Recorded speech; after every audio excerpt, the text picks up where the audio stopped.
the Marshal this ain't how we do things here. But I'll oblige him this once. All right. Let's see what we got. Okay, you, head through there.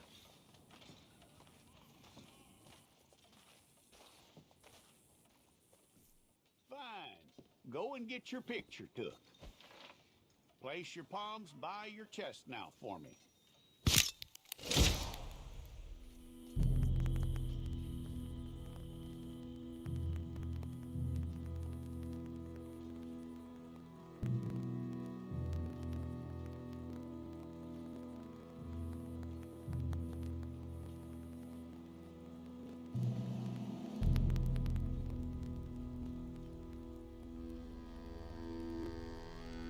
Jackson! Officer Jackson, move those prisoners!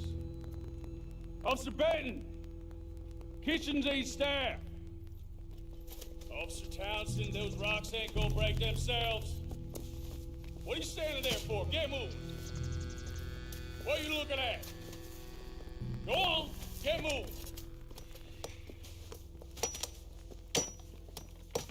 You with the hammer? And you'll do. We need to perform a work detail out near Tumbleweed. Come on, get in.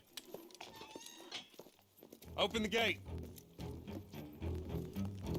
Come on, Milliken.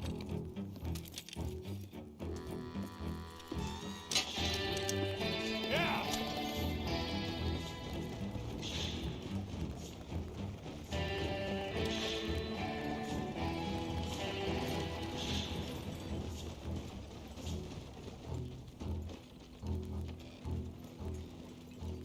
I tell you what, old Jameson is a wretched, sour old bastard, and no mistake. You lot stay calm in there. You aren't saying nothing. Well, you are now. Shut up. You know, my wife has acquired ideas significantly above her station. She's been reading too many goddamn books. Personally, I'm against education. Of women, I mean. And men, I guess. Unnecessary. Doesn't add much to the world. Education.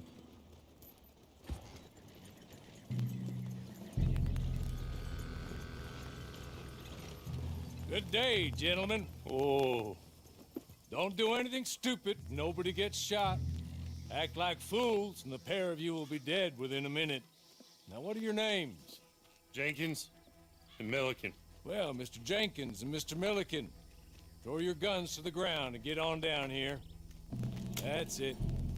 Very glad to meet you. It's not worth being rash. You boys get paid a salary. You get that salary whether these people escape or not. Your wives presumably want you alive. Let them out. Now, please. Okay. You all run away. Aside from you. Try to stay out of trouble. This is a stroke of good fortune for all of you. Use it. Now, Mr. Jenkins and Mr. Milliken, be so kind as to quickly run away before somebody gets shot entirely unnecessarily. Go on, don't look back. Mr. Wendt, I believe it was $50 we agreed on. It was. Here's 50 each. Each? Yes. Now get out of here, both of you. My employer and I appreciate your professionalism.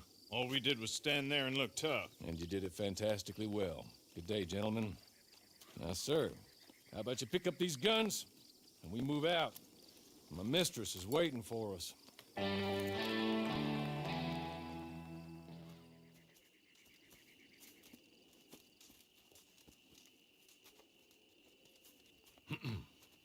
Madam, we're back. Hello. Jessica the clerk, how do you do? What did you tell him? Nothing, as we discussed. Thank you, Hawley. I do hope we haven't inconvenienced you dreadfully. But seeing as you were due to be hanged in a week, I'm sure you don't object too strongly. I know you're innocent. Well, not perhaps exactly innocent, but not guilty of what you were accused. I know you and those who were with you that died were little more than patsies, and that you were set up by one of 3 men or a woman, possibly by all of them. I can't be sure. But that is all I know so far. And one of these people also made Mrs. Leclerc a widow. And I will avenge my husband's death, so help me God. But I will not avenge it upon them who did not cause it, or caused it unwittingly. Anyway, I'm sure this is all a touch confusing and melodramatic. Where are my manners? Hawley, please show our guests to their tent and give them some fresh clothes to put on. Very good, madam. Then serve us both a little refreshment. Certainly, madam. This way.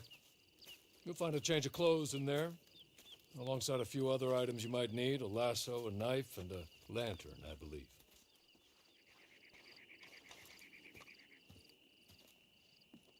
That looks more comfortable. Hawley, Here, madam. your very good health. I suppose it beats dying, Mrs. Leclerc's husband was murdered by one of his business partners. And I intend to find out which one. Or rather, I intend for you to find out.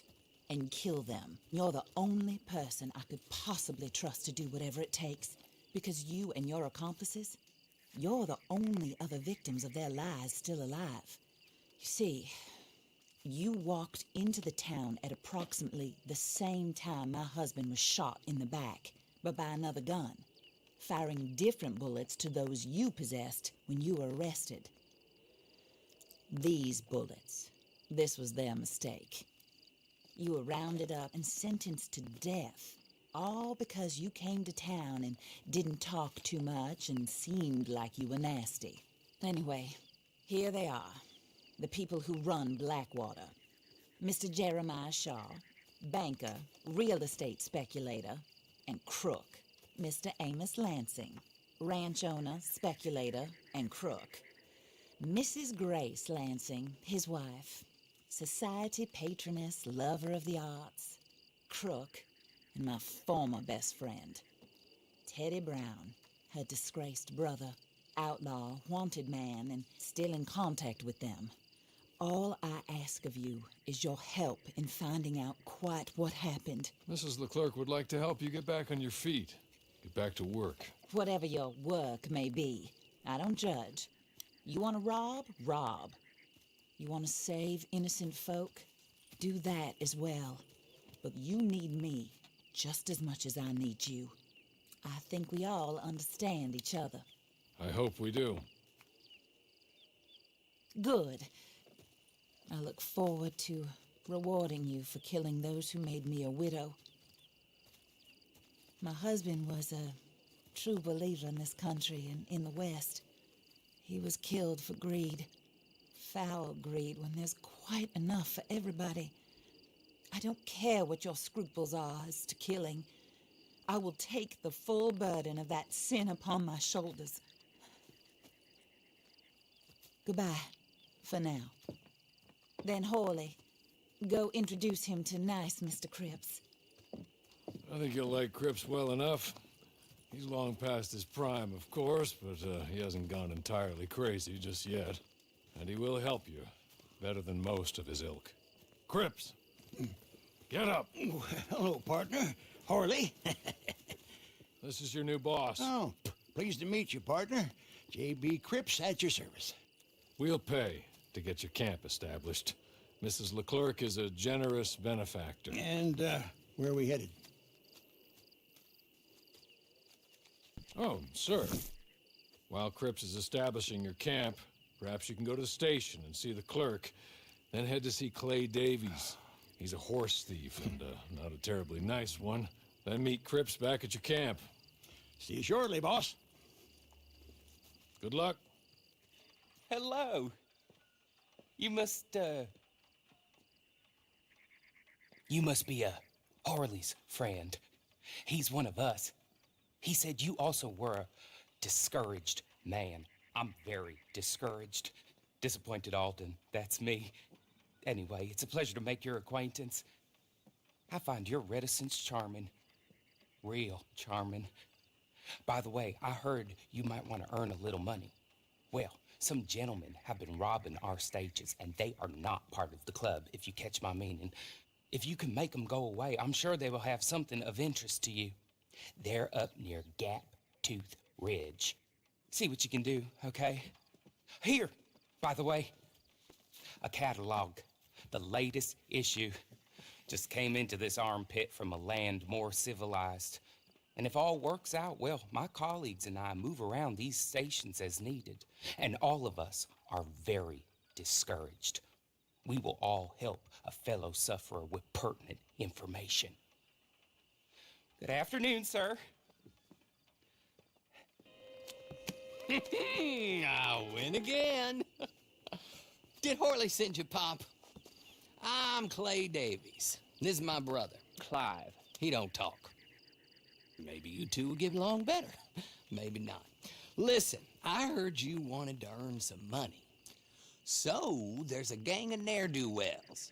They are a bunch of degenerates, not good people. They're out at Raskeller Fork with a bunch of horses they stole from me. Well, that's a lie, but they stole them off a fella I was gonna steal them off of. Maybe you could get them for me. You think you could do that for me, Pop? Looks like you're doing this on your own. Well, good. Meet me at the stable at Tumbleweed once you have the horse flesh, and I'll pay you good.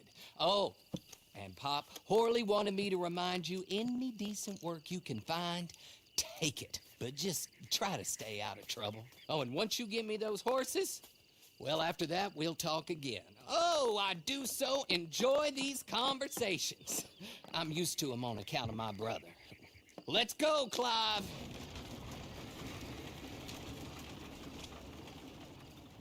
Well, well, well, Horley was right about you, dead right. Ain't that dandy?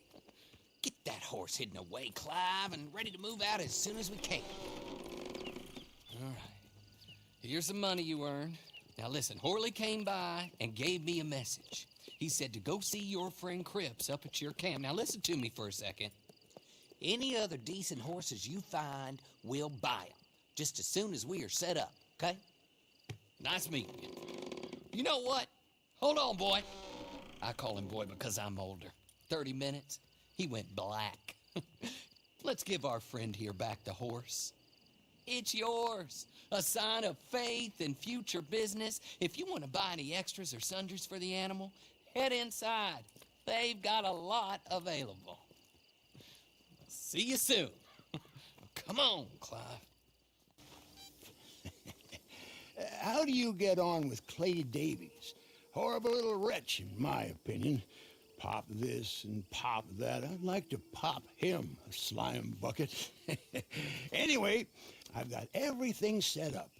Well, what we have so far, place is pretty nice. I think you did a good job for you. I'll earn my keep.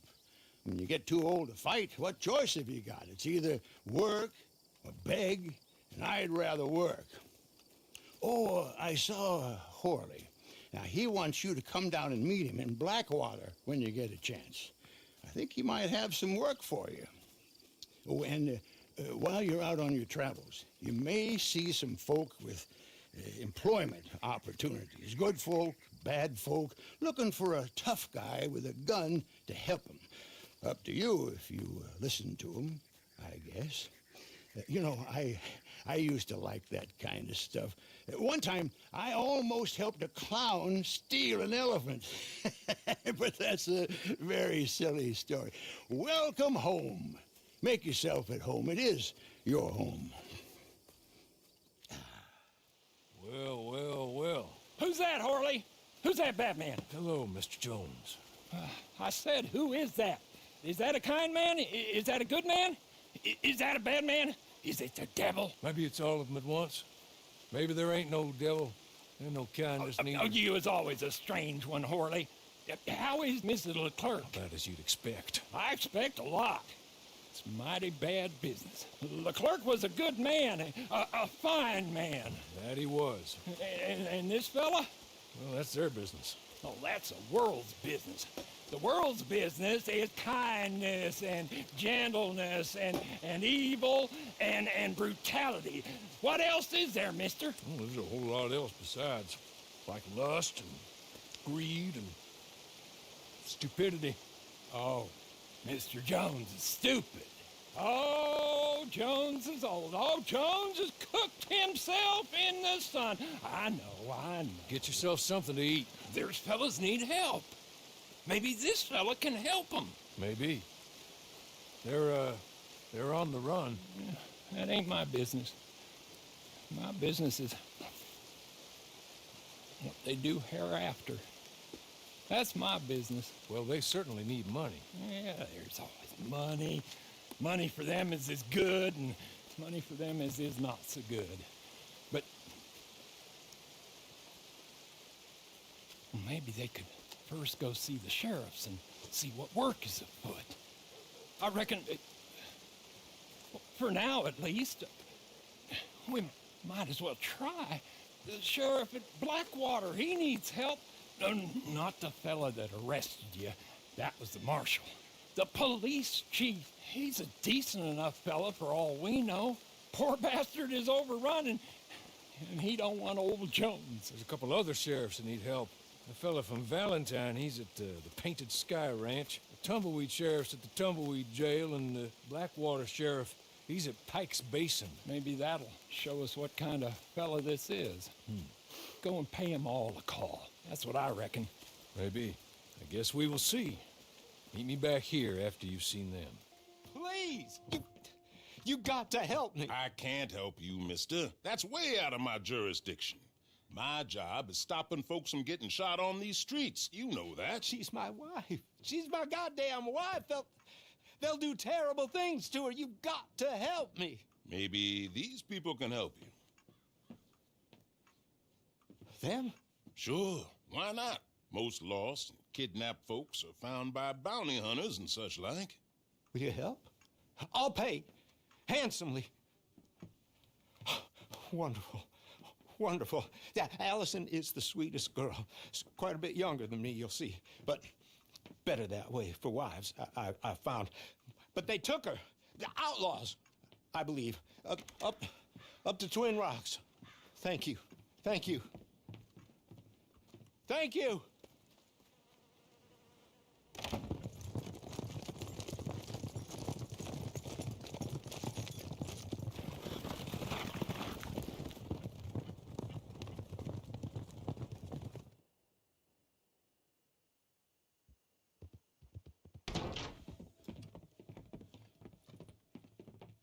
He sent you, didn't he? He sent you. Well, I'm not coming. I can't go back to him. We're in love. Leave us be. Look, I'll give you all we have. It ain't much, but it's something. Just help us escape from here. Come on, please. I'm not going back. Cliff, you swore. You swore I wouldn't have to go back. They'll have to kill me to get to you. Come on, folks. Have a heart, please. I think they're gonna help us. Oh, thank you. Thank you. Come on, wagon's outside.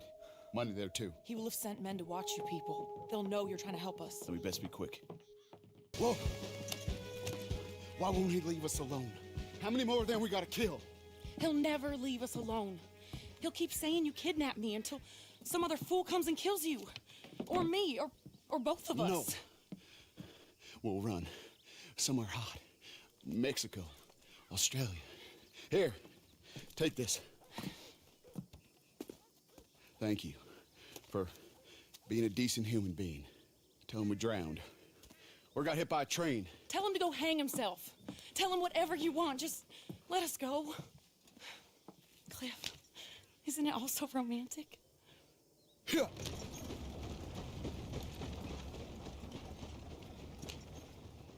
What are you gonna do about it, Sheriff? About what? My stolen property. Ain't much I can do about it. I ain't got the manpower to go after Bob Crawfish. Howdy. How do? I pay your goddamn wages, me and folks like me. I'm sorry, Mr. Arnsdale. Really, I am. But there ain't nothing I can do about this. Now without more support and funding. Will you go for me? Wait, what? Go.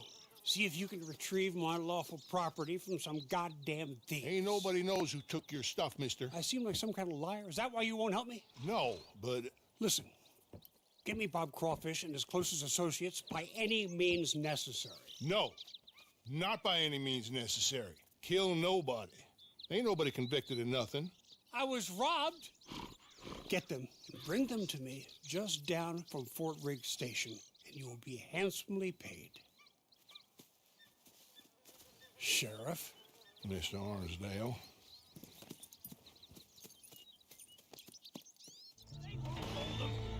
Damn that Arnsdale! Come on!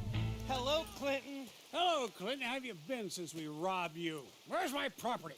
I don't rightly know what you're talking about, Yes, Clinton. you do. My fine collection of Staffordshire china, gone. My paintings of scenes in Italy, gone. My collection of photographs of fairies, gone. It's all just a big mistake. Where are they? We invested in them together. You owed us money. I did no such thing. Where are my things? In the basement of your sister's house. My sister. Goddamn her to hell. Here. Here's your money. Kill these men, will you? In fact, don't kill them. Leave them on the tracks. Thieves!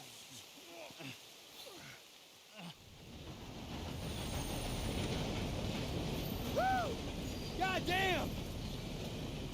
For a moment, I thought you were gonna let that train ride right over us.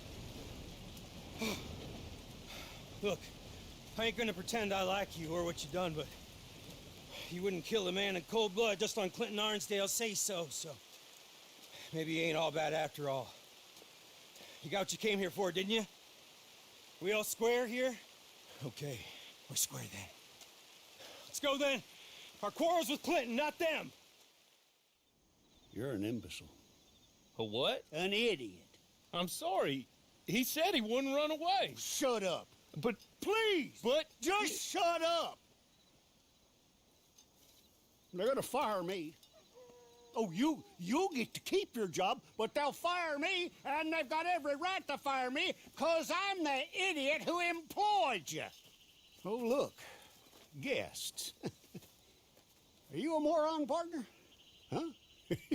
Well, you can't be any worse than us, because this idiot right here, just let the most notorious con man in the whole goddamn state walk clean out of a cell, clean out, and not a shot fired.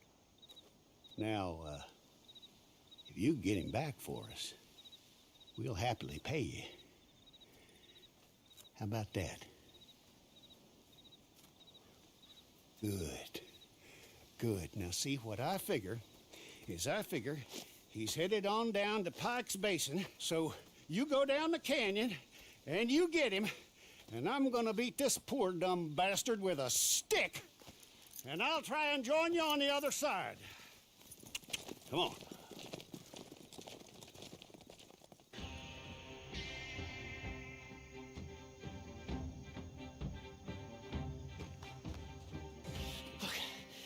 Let me go.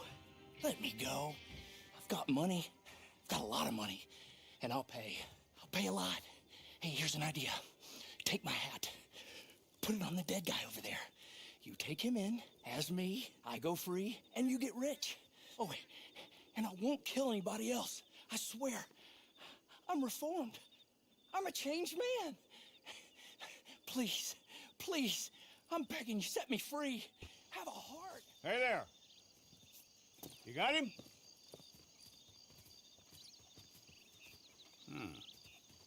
I recognize him all right. Very good. Put him up on my horse there. That murderous bastard's killed more people than typhoid. Escaped the gallows 3 times. I'm sorry he won't face justice, but happy he's dead. That's the main thing. Folks around here can sleep a lot easier. Here's the money I promised you. Thanks for your help. Come on, boy. See you later. There you are. How'd you get on? He got on just fine. You know he did. What? I know he did. You see it in the sky. You smell it in the air. He ain't no saint, but he's a good un, a fine man in a nasty world. An American, I guess. Yeah. Oh, the madam picked well. Horley, this fellow'll do more than Avenger. With any luck, he'll save us all. Oh, there ain't no luck, Mr. Jones. It's just a man's heart, not much else. Well, he's got a good one. A fine one. Send him to help out the marshal. The whole damn place is going to shit. And we need more good fellas to let us loons rant in peace and howl at the moon in safety. Maybe. Oh, but don't you and the madam kill the boy with vengeance, nor kill him inside with grief. Like you said, he's no saint. But like I always say, if you need to earn some money and stay somewhat out of trouble, go see Marshal Davies. He's supposed to stop every bastard killing innocent folk.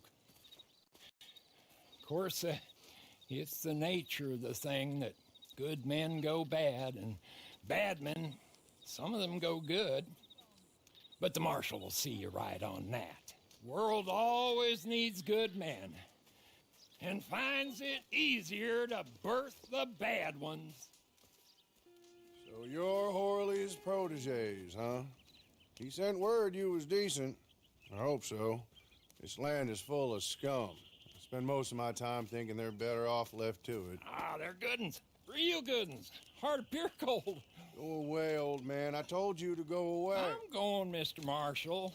I'll go. Tom Davies, U.S. Marshal. See? I'm going. Been sent on a trail of a band of killers. I'm still going. This one, Alfredo Montez. Killed a family up near Thieves' Landing. Did some unspeakable things. He's wanted in 4 states and 2 countries. Now, I think he's holed up near Manzanita Post. You take a ride with me to take a look? All right, then. Let's go. Now, I cannot be seen to get too close to any of this. I'd be causing a crime or whatever the damn law is. The thing is, well, anyway, here's Lee, the fellow we're supposed to meet. Hello, Tom. Friends? How's it going, Lee? Well, Montez is wily. You know it and I know it. He knows we're coming, Tom. He's holed up and they're waiting for us. Place is crawling with guards, patrols, everything. It's gonna be tough, you know? Well, that's what I pay you all for. Paying us to do your job. Well, I can't go and kill a man in cold blood, Lee. Not while I don't have the evidence I need. But I can turn a good old-fashioned blind eye to an unfortunate dispute that I did not see and results in the death of some undesirables, the cause of which is unknown to me and other authorities. Is that clear? Nope, not remotely. And that's perfect. Good luck in there. All right, come on, let's go.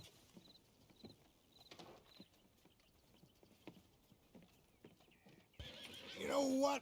All we need is the bastard's head. Come here. Okay.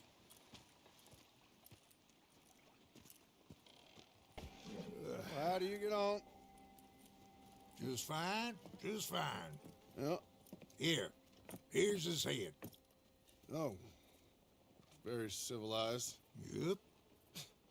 Well, this should show folks that we're willing to bring law and order any way we can. But this ain't Montez. At least it ain't Alfredo Montez. That's his brother. Ah. Here's some money. Lee, here's yours. You lot, here's yours. It's less than I promised, but more than nothing. Given that you killed the wrong brother, it's mighty generous of me. Now, let's be clear. Jorge Montez was a no-good son of a bitch with a price on his head. Only in that family was he considered a saint. All right, friends. I'll be seeing you. Maybe up in Van Horn if you have any chance. My next lead is that maybe Alfredo Montez will be there. Kill the wrong goddamn bastard. Well, I never. Well, these things happen, Lee. In fact, they happen more often than we like to admit.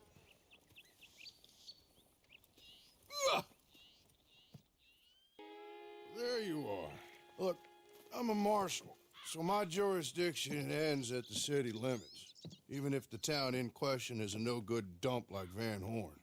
I go in there, I got even less rights than you do. Any decent hoodlum knows that.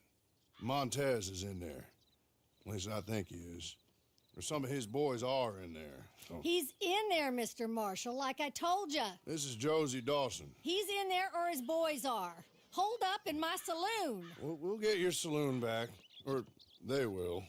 Thank you kindly. Now, the others said there'll be more coming down from up north. They's talking about some folks killed Jorge Montez. Well, you go... Well, that was us. You go see if you can find the bastard. Or kill some of his men as they head into town. Do both. Just don't get caught by any law. What you're doing is highly illegal. Highly moral, too. So in my book, it's okay. I just can't do it myself. Good luck. Well, I made some food if you're hungry. Oh, yes, ma'am. That would be mighty fine. Oh, hey, I heard from your friend, Mr. Horley. He said thank you for helping his mistress. She and he are very grateful. Anyway, you should get going. Alfredo Montez. It's been quite a time chasing you, my friend.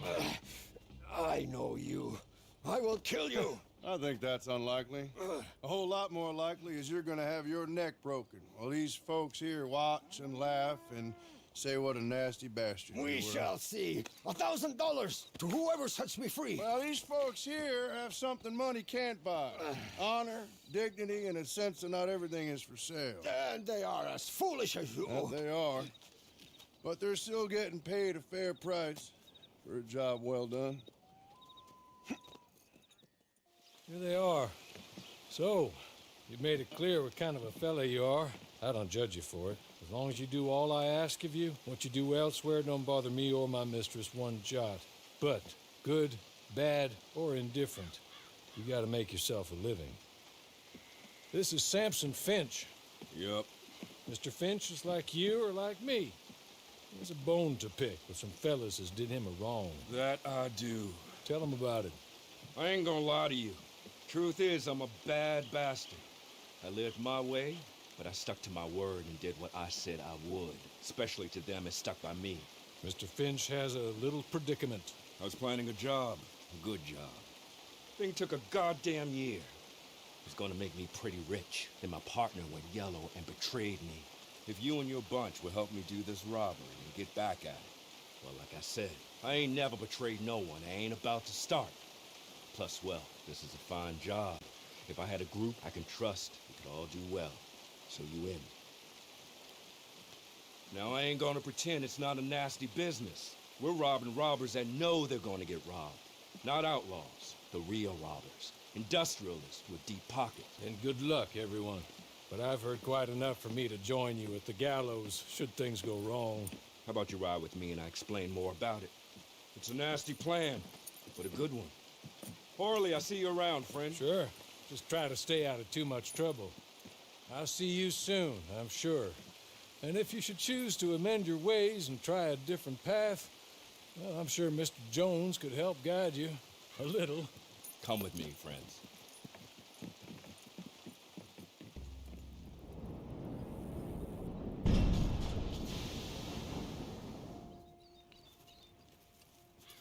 There and there. The men who betrayed me.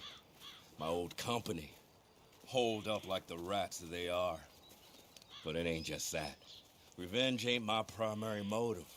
My primary motive is profit. Only thing about this is we can kill two birds with one stone. If we take out the ammunition dump in the place, then there ain't no way they can blow a hole in the bank they were planning on robbing, which leaves us to do it when I can figure a way. Here's some dynamite to do the job.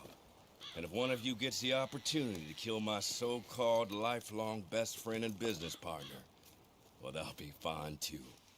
I best stay here. I don't want them to know I'm behind this, much as I like to shoot every last one of them. So good luck. I'll watch how you get on. Get on. Get on. An eye for an eye. A tooth for a tooth. A knife in the back for a knife in the back. Go away, old man. Nice world, Mr. Finch. We are what we are, and what you are is a pathetic old man. So it goes. But remember, it don't have to be like this. There's more than one way to earn a buck.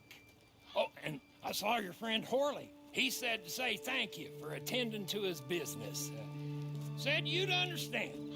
Not sure I do. Like I said, good luck. I'll watch how you get on. Thank you. Thank you very much. Here's some cash to keep you going. That bastard's death makes my life much easier. Now we won't have the army going after the same banks as we are, if we can ever get the planning of it. I'll be in touch if I can. And I'll be in Blackwater, and your bounty will be in any sheriff's office. I said away with you, old bastard. Ah, you'll hear me in your sleep, Finch. Madam, I implore you to be sensible. Oh, I am being sensible. I swore I would kill them, each and every one of them. From the way I see it, I will do. I'm afraid my mind's made up. But Mrs. Leclerc, Teddy Brown, he's just a second-rate, common, no-good horse thief. You kill him and the rest of his boys, well, you'll wind up in jail, or worse. And we will never find out who killed your husband. You know it, and I know it. I believe Teddy Brown killed my husband. If he did so, he did it on behalf of his sister, her husband, or Jeremiah Shaw. Perhaps, Besides, he's holed up in there, besieged by marshals. Marshals? What good did a marshal ever do anyone? That's why we'll send in our professionals to get the job done, and no one will know you had anything to do with it. It's too early to show your hand, madam. Okay.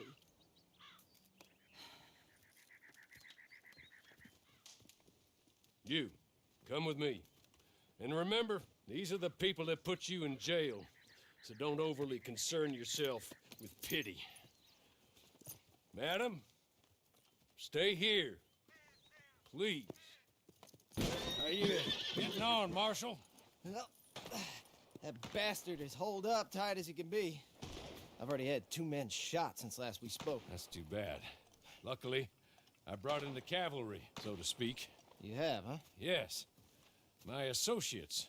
And what's more, I think I found a way of ensuring they don't get themselves shot. Like your deputies. Put those on. Teddy Brown is a bad man. One of the worst. But there's folk in Blackwater, powerful folk, who asked my boss to get me to leave him alone. I can imagine. Amos Lansing and Jeremiah Shaw, perhaps? I don't know. Maybe. My lord! Look at you! I read about this. Australian, I believe. Always wanted to see if it works. My friends, let me take you up. Come on. Bring us Teddy Brown. Dead or alive.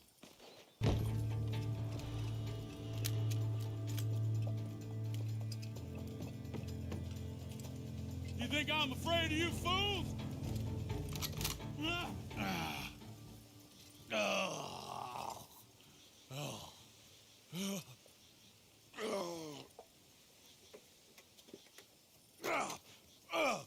God damn you! God damn you! No! God damn you, Teddy Brown! Hello, Mrs. Leclerc. Who killed my husband? Who killed my husband? Your husband? That little milksop? Oh, I guess I imagined he was your brother. No woman would ever marry his kind. Oh. I did kill him. I did it. And he was begging for his life. Pathetic, really. Who put you up to it? Who? Lady, that's none of your damn business.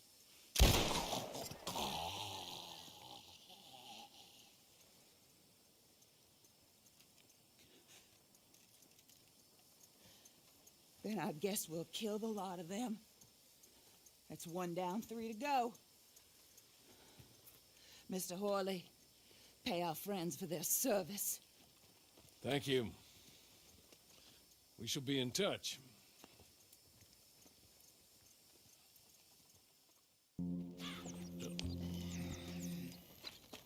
There you are.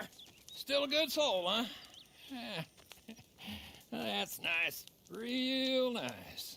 But your new friend, the Marshal, he's having problems. More problems. With your even newer friend, Montez. They're in the sheriff's office in Valentine. He asked me to ask you if you can bring a goddamn posse and come armed. Can you do that? Yeah, I thought you could. Best get going. Tom, who are they? They're with me. Let me go. Tom, not to put too fine a point upon And it, I'll let you all but we live. only deep shit. Pardon my language. Now, he's talking sense. We're all adults here, Bob. Sure as shit is shit. They'll be back until they freed Montez, and we and every decent person in this town is dead. You know what, Bob? Montez. I'm a man of many contradictions. I've thought long and hard about a speech about ethics, about responsibility, about rule of law. Then I decided I'd just do this and hang the consequences. You killed him. No shit. So that's one less problem we gotta worry about. Now, what was the real problem in this town? His boys will be back to kill us all. Well, then we better get prepared.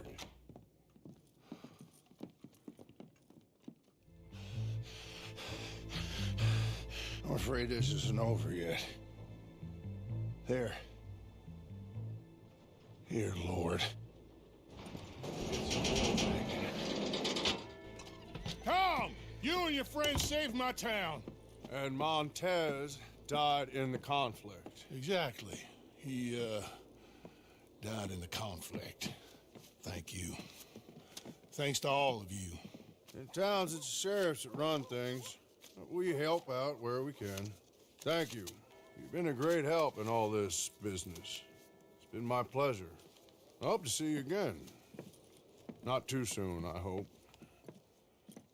Well, thanks again.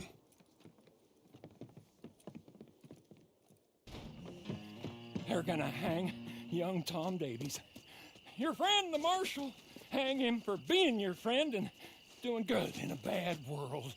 Montez's boys gonna teach goodness a lesson. Teach law a lesson. Tell order it don't exist no more in this chaos of a world.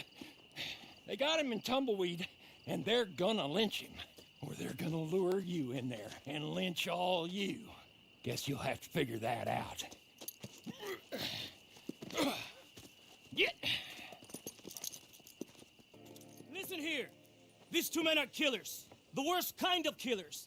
The kind that hide behind the law. So today, Marshal Davies and Sheriff Freeman are going to get what's coming. Do it. If I could do it, I'd kill him again. Do it. Tom!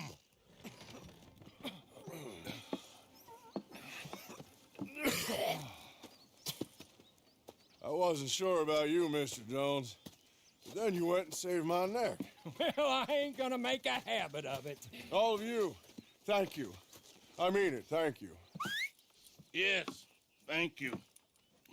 I don't like requiring help, but this time I did. Marshal Davies, all of you, thank you. Ain't that fine? I was thinking we should leave before Montez's ghost decides to pay us any further visits. So you are a good fella, Mr. Jones. Me? No, never. I just like watching what other folks is, that's all. There's a word for fellas like you. Wise? Is that the word? Come, Marshal. Help me get home. Been quite enough excitement for a clapped-out old fool well past his best for one day. Friends, I'll see you again, I hope. But next time, under better circumstances, I trust.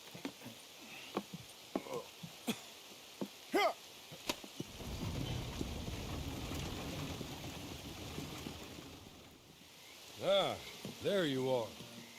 And alive and flourishing, I see. You weren't wrong, Horley. These bastards know how to fight. I believe so.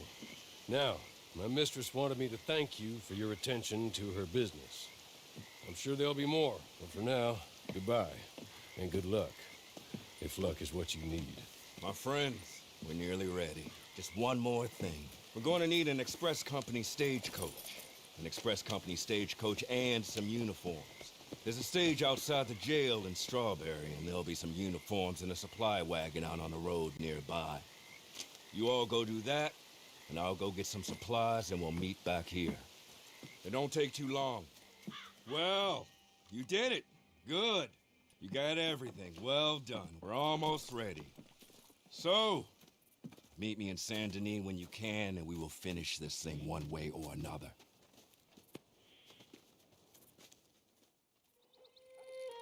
Now, if I'm right, we should be all set. And listen, usually I am right. Well, not always. Otherwise, I'll be doing this with my so-called best friend. Instead of thinking about what he did to me and the fact that we killed him. Only banks don't rob themselves, so let's get ready. You can go get changed behind the gallows there. And by the way, Horley came by. I said you was acquitting yourselves. Well, well, well. You certainly look the part. Bank manager will see you pull up in the stage dressed like that, and he'll think you're from the express company. Let you right into the vault. Then it's happening. You blow the safes, or crack them if you don't want to make a noise. Empty the bonds out of them, and run to meet me back there in the cemetery. Oh, and one more thing. The manager keeps some more bonds in his desk. We'll need them too. God willing, I'll see you all shortly.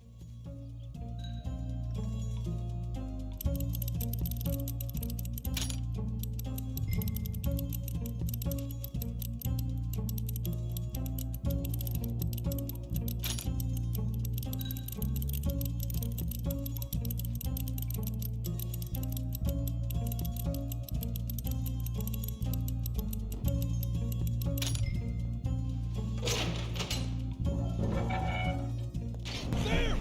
Shoot the horses!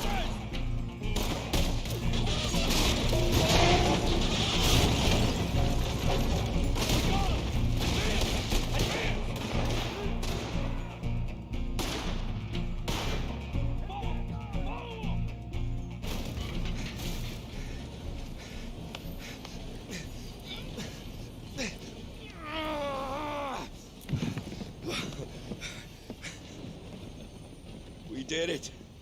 We did it. We're home free. Here's where I stab you all in the back. I'm joking. Here's where we go our separate ways and remember each other fondly. You stick to your code and kill any bastards who don't. I'm so glad you came. Thank you. It seems your efforts have not been entirely in vain, but have produced some rather surprising results.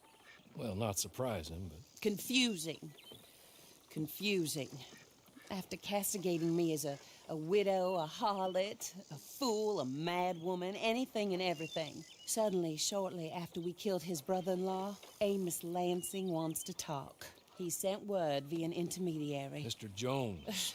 Even that crazy old fool said not to trust any of it. Which is why we need you. You're to help keep Mrs. Leclerc protected during the meeting at Blackwater. I shouldn't imagine they would kill us in broad daylight, but you never know. I never imagined they'd kill my husband, nor turn me into a fugitive. Anyway, friends, shall we go? Today may go any number of ways, but I want to make sure once the shooting starts, all of them end up dead. One of you drive the wagon, the other keep guard. Thank you. All of you. This means... well, it means something. I don't know exactly what yet, but... I don't think any of us think Mr. Lansing has become a saint, madam, but perhaps we should hear him out. Perhaps.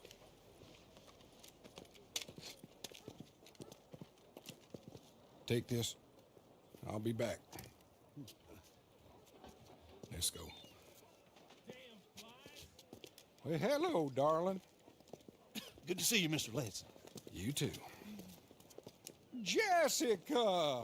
How lovely to see you. Why, it's been A long time? No, it hasn't. Not compared with all eternity. Oh, Jessica, I miss Philip every day. It's awful what happened to him. Quite terrible, but you seem... My dear, you seem under the misapprehension that I had something to do with his demise. You, your wife, or your business partner. At least one of you did. And your brother-in-law. But he's dead. Well, he was a bad man. I'm glad he was killed. Sure. It cleans up your mess, doesn't it? You don't seem quite well, my dear. I'm not. I am destroyed with grief. Oh, of course. Yeah, life can be terrible, but, well, there is a business matter that we need to discuss. Oh, sure there is. Well, you see, he and I had an agreement. In the event one of us died, the other took control of the business in exchange for a nominal sum. You lie, sir. You signed last year. The document lies with Mr. Shaw there. He also has your money, $500. My husband's property was worth 100 times that. You thief! You murderous thief! Madam Leclerc, I will ask you to watch your manners. I have good standing in this town. Oh, you do you? I am a man of impeccable morality. Oh, well, then you have little to fear of death. You god-awful swine!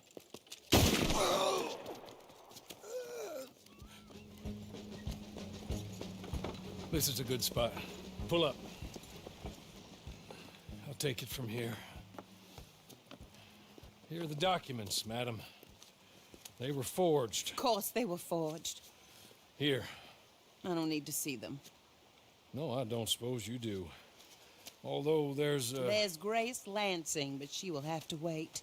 And also, we have to decide how we're going to clear all our names and extricate ourselves from the mess we have uncovered. Not sure the state authorities take too kindly to revenge killings, madam. No, I'm sure they don't. But that's a problem for another day.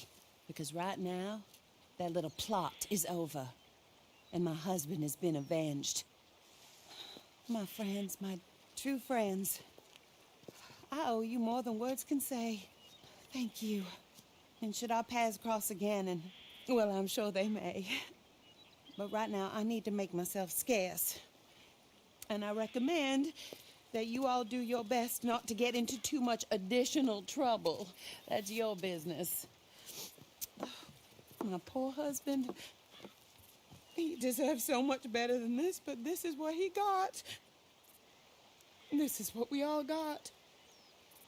Drive on, Mr. Hawley.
Hold it right there.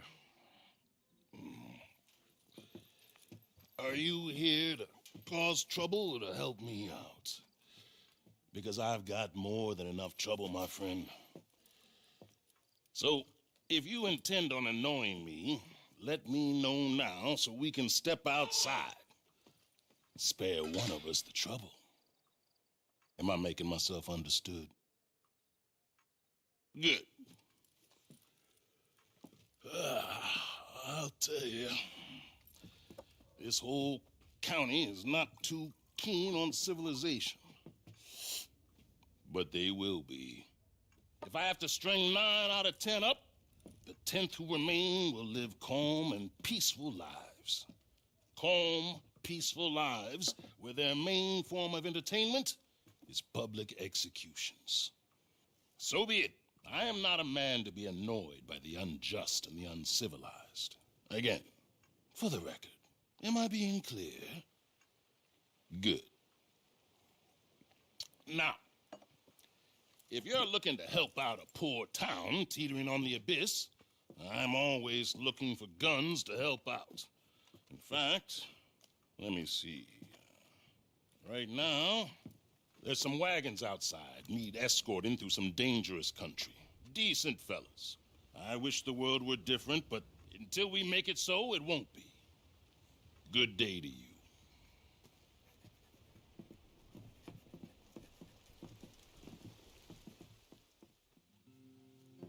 What do you want? I said, what the hell do you want? You want work? You want work? Sorry, kind of jumpy. Right now, kind of on edge, you know? But to be clear, I didn't do it. Folk lie, you know, make shit up. Don't add up. Why would I kill him? Don't make sense. I didn't. And I wouldn't. And you got my word on that. Honest. I'm not a liar. Anyway, you friends with Micah? With Cleet? Samson Finch? Well, don't matter much. As long as you keep your mouth shut. And don't lie. Folk talk a whole heap of shit. I swear I hardly knew the bastard. But this fella and his bunch, degenerates and liars.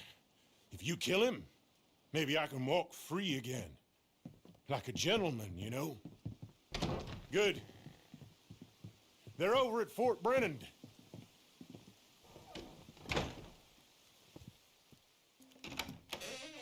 Hold it right there.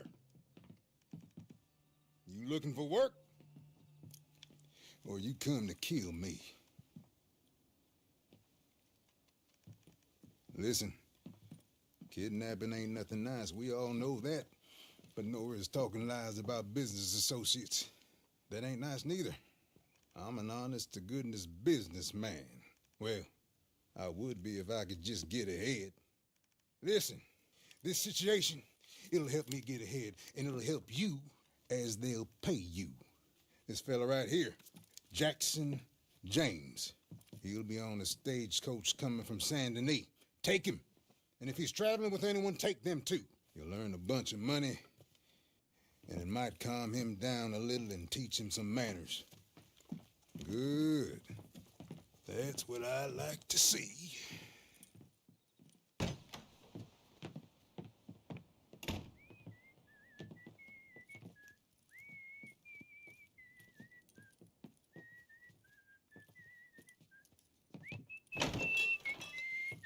What the fuck, buddy? What the fuck do you want, huh?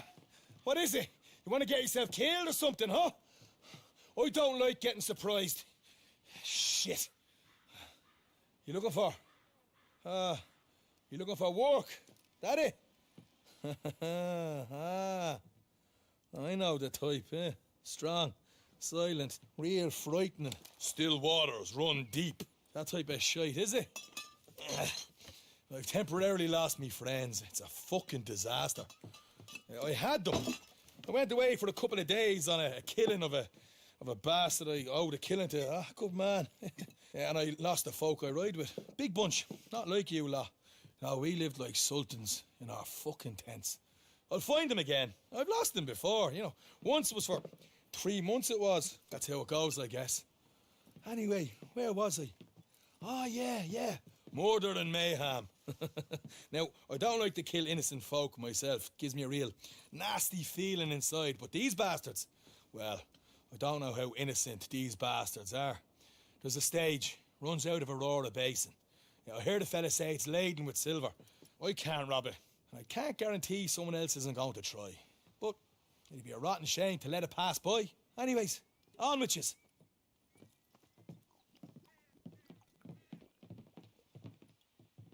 So I heard you was a proper bastard who knew other bastards, that you were efficient and unpleasant and could get things done and for a fair price. Is that right?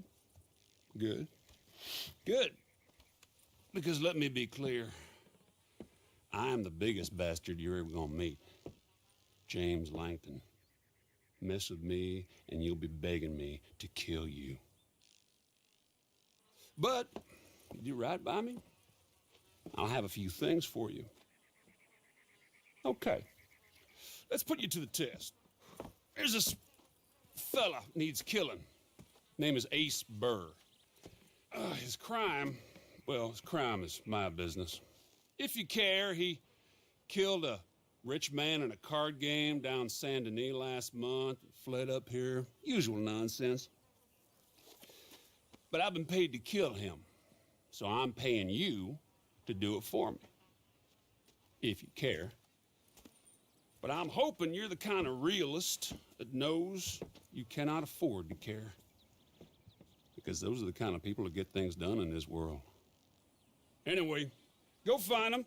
He's up somewhere near Two Crows, and put a bullet in the bastard's head.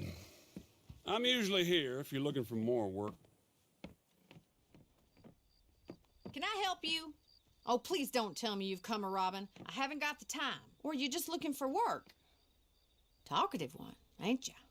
Well, we're trying to get packed up. My father wants to go on a trip, avoid the illness that's plaguing the county. He's never run away from anything in his life. At least that's the way he tells it. And now this. Mabel, please pack all my dresses and both the guns. Yes, Miss McFarland. Sweet girl. But to call her a village idiot would be unkind to most idiots. Miss McFarland? Yes, Amos? The wagon, it's gone. Gone where, precisely? Well, we don't know. That's what gone means. It means that you cannot find it.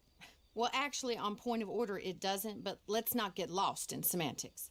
Any clue as to where it might be? I suppose maybe Jimmy used it to take his mother to the doctor. He was riding through some nasty country. God damn it. Excuse me. Amos, get on with the milking. Yes, Miss McFarland. You wouldn't mind trying to find this damn wagon, would you? I'll pay you handsomely. We're very short-handed right now. Thank you. Thank you very much. And good luck.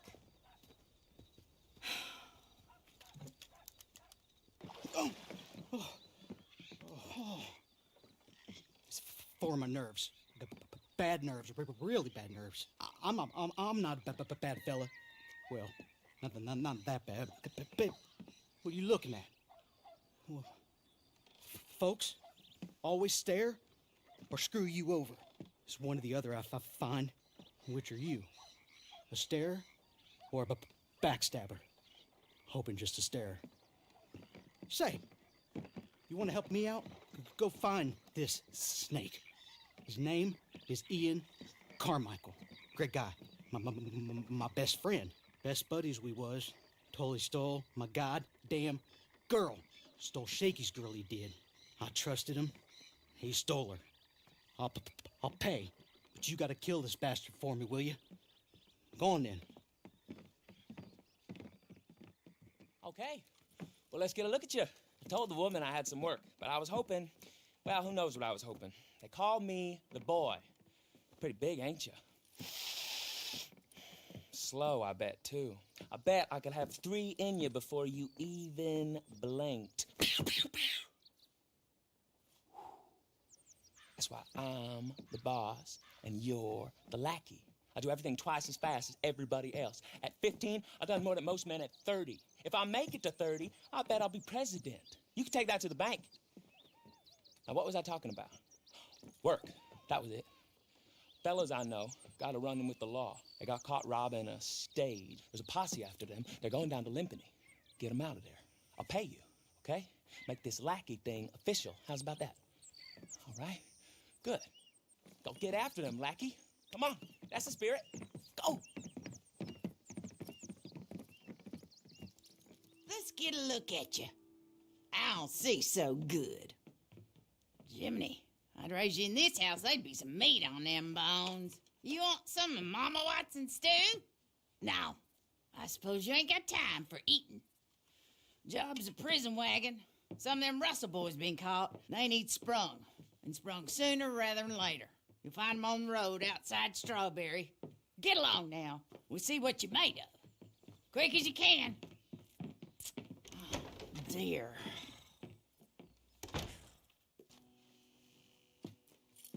What you want? You're just standing there, looking pretty. You gonna introduce yourself? Eh?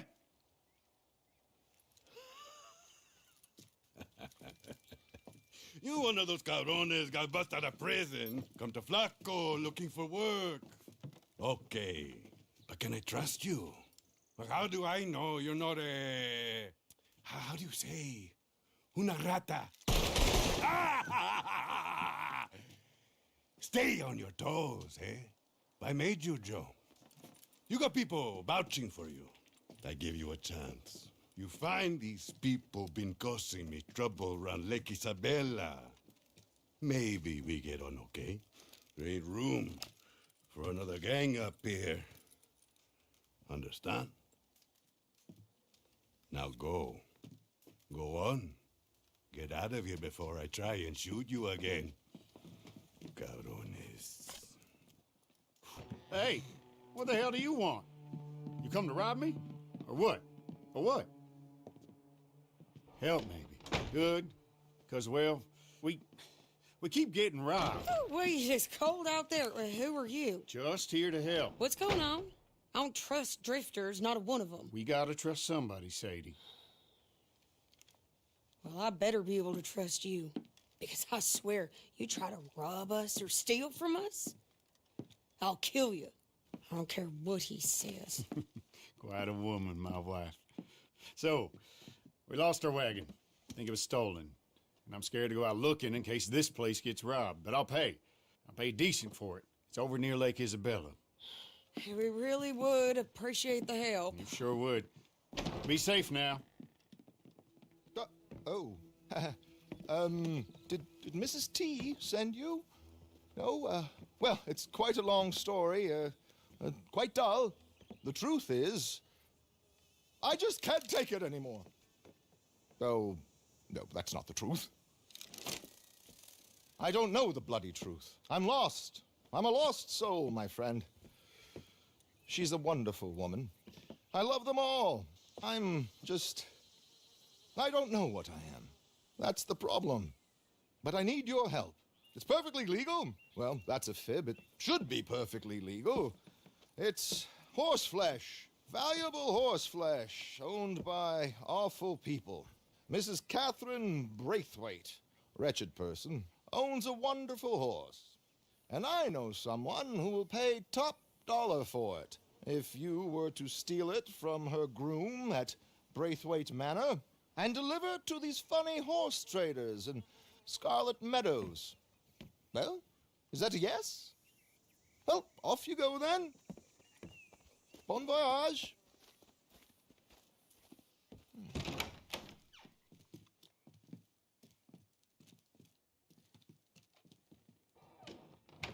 You sack of shit. Get out of here or I'll blow us all to hell. Wait a second. You one of them breakouts from Siska, ain't you? Oh, hell, why didn't you just say so? I'm Black Belle, but I suppose you already know that, don't you? Thought you was a bounty hunter.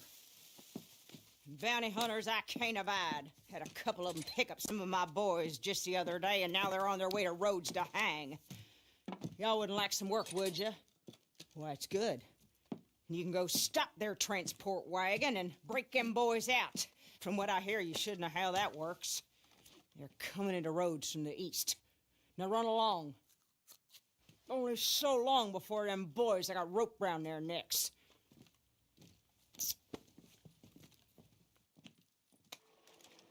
I'm guessing you ain't here for no crawfish. Which means you heard I might have some work. I ain't gonna ask no questions about you. Between the gators and the other unsavory characters about, me and mine, well, we can use all the help we can get. I don't know how we ended up here. But here's where we are. This is home. Now, you can't be no fisherman without no boat. Now, can you? There's some mean old fellas up at McComb's Inn. They got mine, and they ain't gonna give it back to me neither. You collect it, I'd be obliged. It's just down to Kamasa. Real obliged. I swear.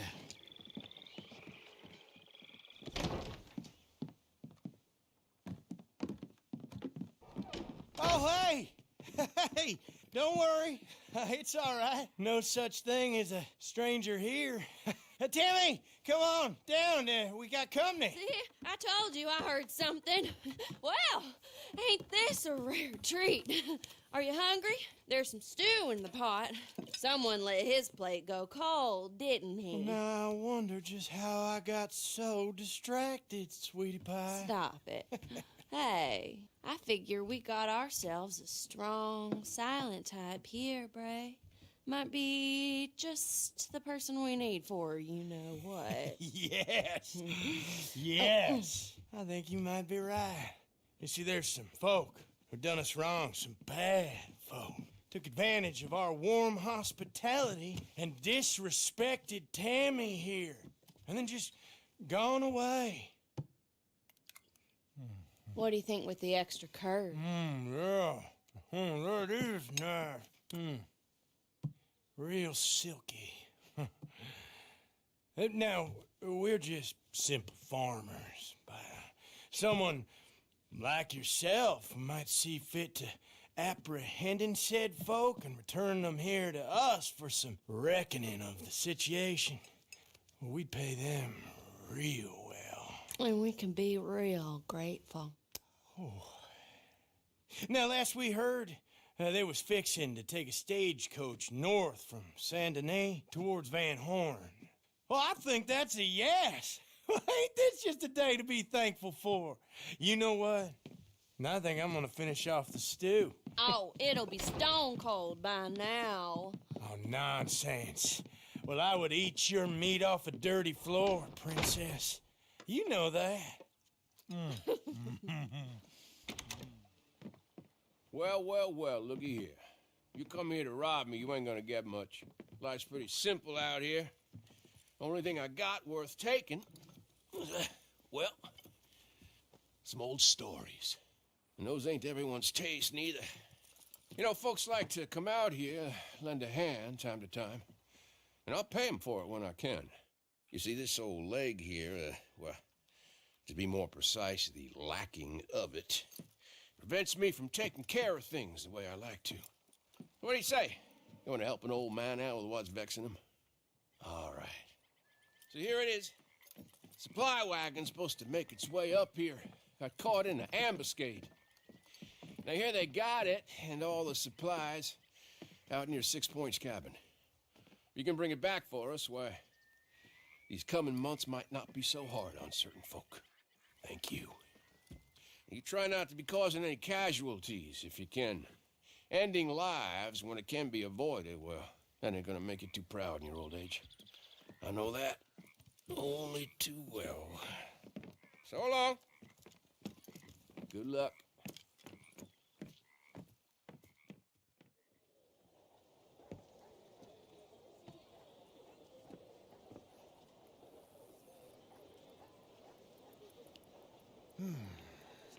Thank you for agreeing to meet with me. Perhaps you have already guessed what I wish to discuss. The word capitale does not mean anything to you? Huh. For some time now, the organization that I represent has been using a unique system of exchange for our more sensitive business dealings. This we call capitale. Private bonds with their value guaranteed by the reputation and considerable resources of my employer. It's a more civilized way of doing things. Until every cutthroat and gutter trash got their filthy hands on them, it cannot be allowed to continue. The value of capitale depends on a certain exclusivity. Understand? Come. I don't know how much you have heard of our ambitious new senator, Anton Ricard. He's an officious, naive man who has yet to learn how politics work. about his grand plans to make Lemoyne the star of the next year's state fair in Sacramento. He has also been making life very difficult for us. Come on. Excuse me for a moment. Forgive me, Signor. I thought we'd be meeting alone. Who is this? He was just arrested by one of my men in the Old Quarter. I thought you might be interested to see what they found in his possession. How did you come by this? You stole it, yes? No, no. Please, Senor Martelli. Do not speak my name, porco. I found it. I swear to you, I did. On your knees. I did. I found it. I did. On your knees. I swear to you. No, please. Where did you steal it? I promise you that I didn't steal it. I will ask you only one more time. Where did you steal it? From some of the Cornwall's boys. Leviticus Cornwall.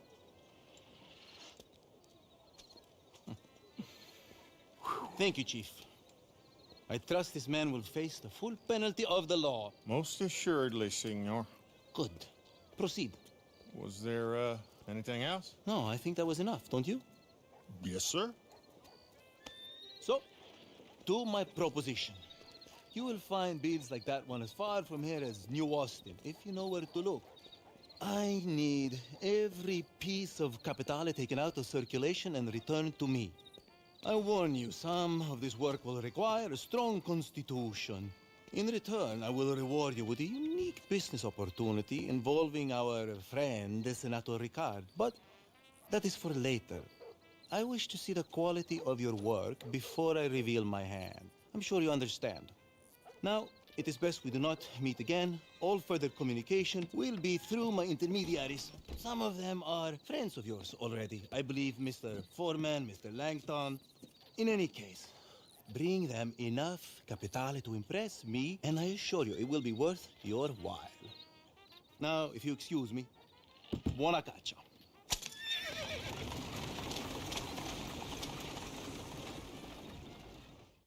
You know, you and me, we ain't the only crooks Martelli's got hunting down Capitale. But here's the trouble with employing thieves to steal from thieves. You're never sure whose side they're on. Now, I happen to know a pickpocket gang in Saint Denis. Martelli has them raiding some businesses in the dock. Only these boys been keeping any Capitale they find for themselves. That there's a mistake and a golden opportunity. Find the thief, take what they got. Word is, Martelli likes the way you handled them boys down at the docks. Way I see it, here's our chance to take their place. Seems some of these merchants working out of Saint Denis are no friends of the good Signor. Been stashing Capitale left and right. Now I say we don't get fancy. They got stock down at the harbor. Stock burns. And when whoever's in charge shows up, Martelli wants them alive. And I'm betting they got Capitale to spare. Sometimes it's too damn easy.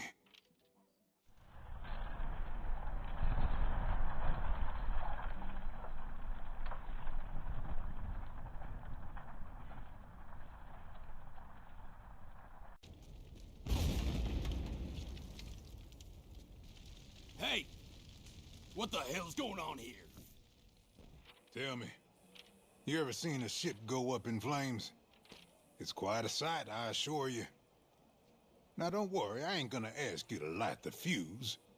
Martelli's making his move against the competition down at the docks. Boat called the Antenor. But I know something he don't. They got people waiting. Serious people. If they caught Martelli's man, get him out. Get him home. And make sure to have a look around. I guarantee you there's Capitale on board somewhere.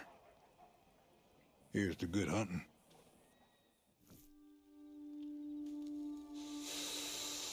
Railroads, my friend. A civilizing force, folks say. But it ain't always so. Is it civilized not to pay your dues? Not to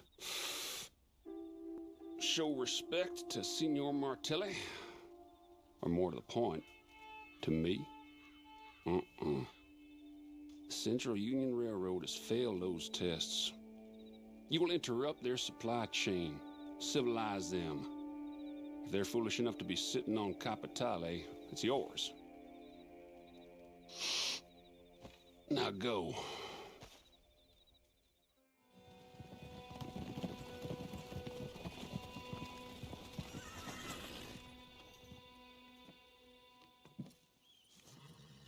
Hello? Tommy, you there? Now, here's the thing.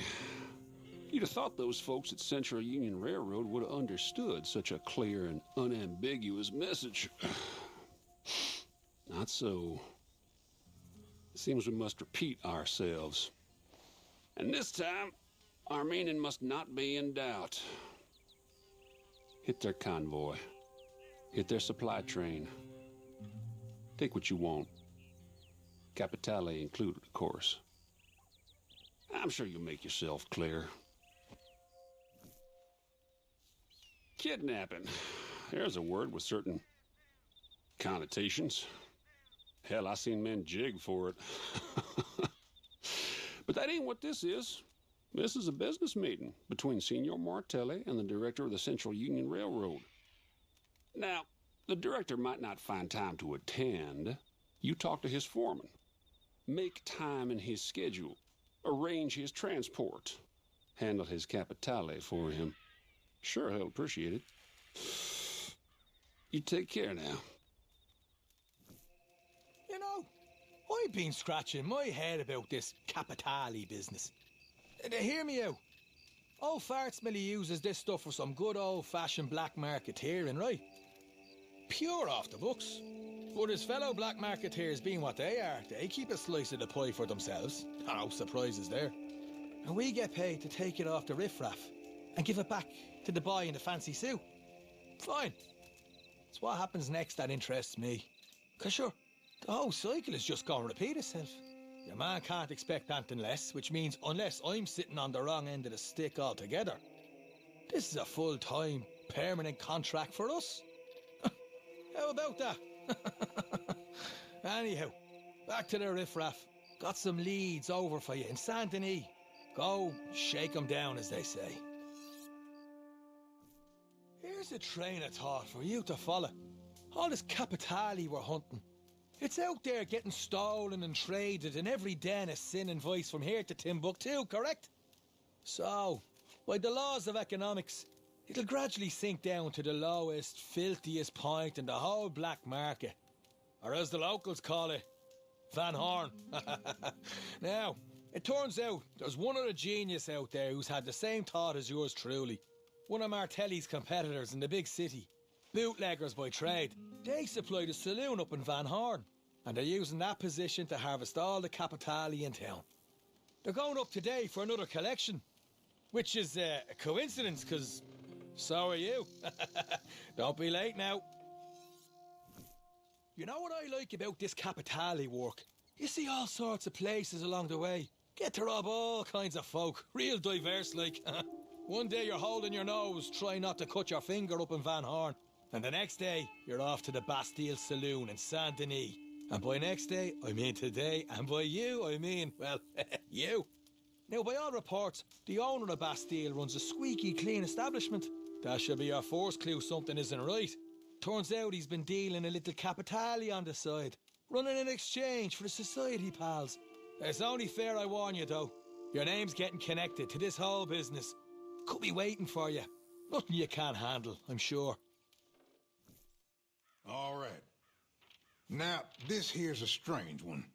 Feller goes by the name of Blue Water John. Musician. Plays the guitar. But that wasn't always so. He used to run with a gang that tried to double-cross our friend Signor Martelli. Now, Martelli figures they owe him, and I figure there's Capitale bound up in this somewhere if you look in the right places. Just be careful of this guitar man. Word is he ain't right. Both eyes open, You understand?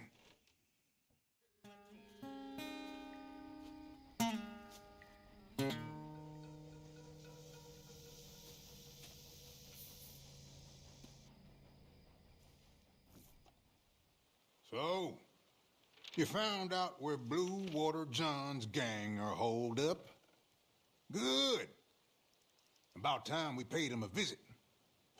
From what I hear, gonna be some rich pickings. And a good chance of finding some capitale along the way. But remember, there's a debt. And it ain't owed to you. It's owed to Martelli. I advise you pay him first and take what's left. Who knows? Maybe old Blue Water's gonna write a song about you one day. Well, I got good news and bad news, friend. Good news is I found us a lead on some more capitale. Bad news is who's sitting on it. Blue Water John. Looks like he held out on you last time. Got a stash all of his own. I done some asking around. Seems everyone else reckons this thread ain't worth pulling. Folks say he deals in souls. Me? I don't much believe in souls. Question is, do you?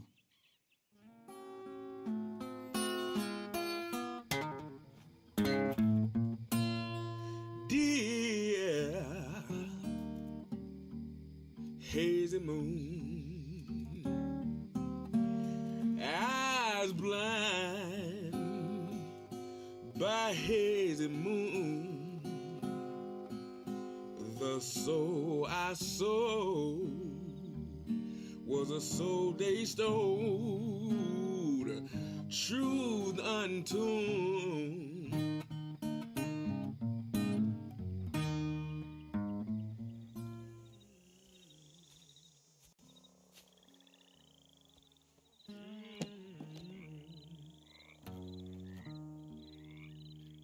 Yeah, I won't pretend this devil's hand. I got my revenge. Yours truly,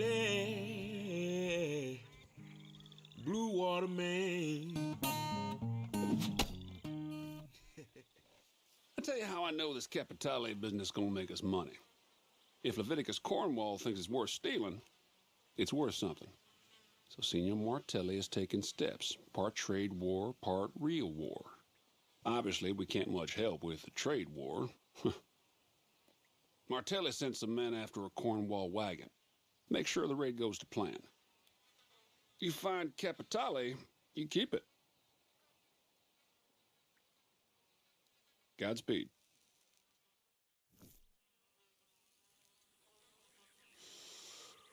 There's men who know when to throw in their cards. And then there's those who make a mistake and double down. Leviticus Cornwall is of this latter persuasion. He has decided to raise the stakes against Senor Martelli. He has a refinery in the heartlands. You will show him he has made a costly bet. Oblige him to fold. There will be Capitale there, too, if you can find it. Off you go. You can spot a guilty man by what he does when he's cornered. Leviticus Cornwall has elected to run. Sure sign of a bad conscience. Seems he's taken what Capitale he has left out of the country. Through the freight yard in Saint Denis. I suggest you make it look like a regular robbery. Steal a boat or some such. I trust your conscience is clear. You ever heard of Jeb Phelps? Nah, me neither. Well, hardly anyway. Supposed to be some pure reprobate, face like a half-eaten pie. You know, the kind of fella that gives us well-intentioned criminals a bad rap. Well, Seems whoever he was running with had enough of his shite and traded him for 30 pieces of silver. Now, I know what you're thinking. Why should you care? Well, here's why. Jeb's old gang are sitting on a whole load of capitali and some other trinkets besides. So, how about we spring Jeb? Use him to go after his old gang stash. Who knows? Maybe he'll make a nice wee friend along the way. Just keep him at a safe distance as you go, you know? Well, if it ain't the scourge of Van Horn, heard you and Mr. Phelps made a right mess of the place. Not that you can tell to look at it, most likely. The point is, you earned his trust. And that puts you one step closer to his stash, capitali and all. Just gotta keep the pressure up on his old friends. Now, one of them, Senior Boyo, he's gone to ground up near Butcher Creek. Should be easy to smoke him out. Just go and let your antisocial side take care of it. Whenever he shows up, just get him to Jeb in one piece. Not that he'll stay in one piece for long after that. But in the meantime, he'll tell Jeb where the old stash is, and that there is your chance. Well, my friend, if you ever found yourself wondering what the end of the road looks like, you're about to get a good look at it. Courtesy of your friend Jeb Phelps. This boy's determined to go out with a bang. Last seen, headed up towards Ansburg, with the law in his tail. I'd say he could use a hand, wouldn't you? But now, listen, don't be going soft on him. A friend in need and all that. But business comes first. And our business is that old stash of his. Money, capitale, you name it, it'll be there. Now, it's possible this lifelong deceiver and miscreant will choose to share it with you, out of the kindness of his heart. But if I were you, I'd have a backup plan for when push comes to, shoot.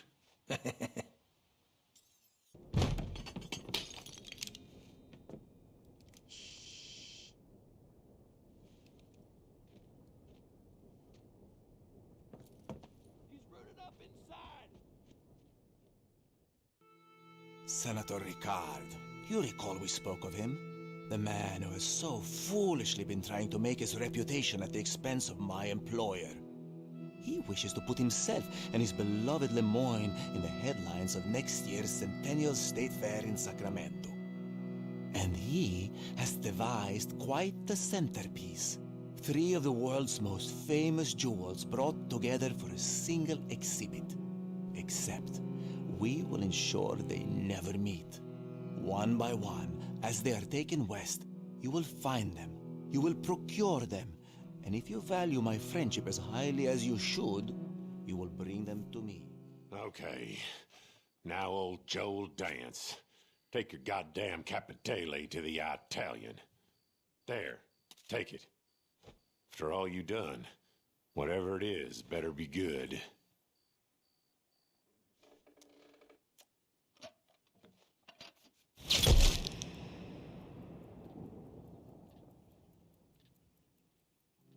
Today's prize, the Covington Emerald. It was found some years ago on the island of Guam and procured by Mr. Luther Covington, the steel magnate. Like all your philanthropists, Mr. Covington is hungry for publicity, so he was only too happy to offer his prize jewel to the state's fair. It is traveling west by train under the protection of the Saint Denis Police Department. You should expect the area to be under very careful guard, though I recommend you speak to the station clerk. All right. I'll hold my nose and get this stinking capitale to the Italian.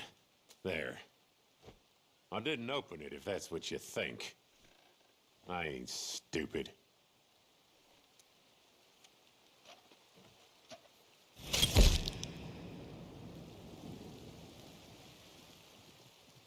Today's prize, the Ember of the East. A flawless ruby, quite unique. Its color has been described as that of blood fresh from a deep wound. The stone is said to exert a potent influence on those around it, breeding jealousy, fear, even violence. A dozen have died trying to obtain it. I trust you will not be the 13th. The jewel has just made landfall in Annisburg under heavy guard, though where exactly it is being held you will need to discover for yourself. All right. I'll take your precious stash to the Italian. There you go. Hope it's worth it. Just remember, old Joe got you where you are.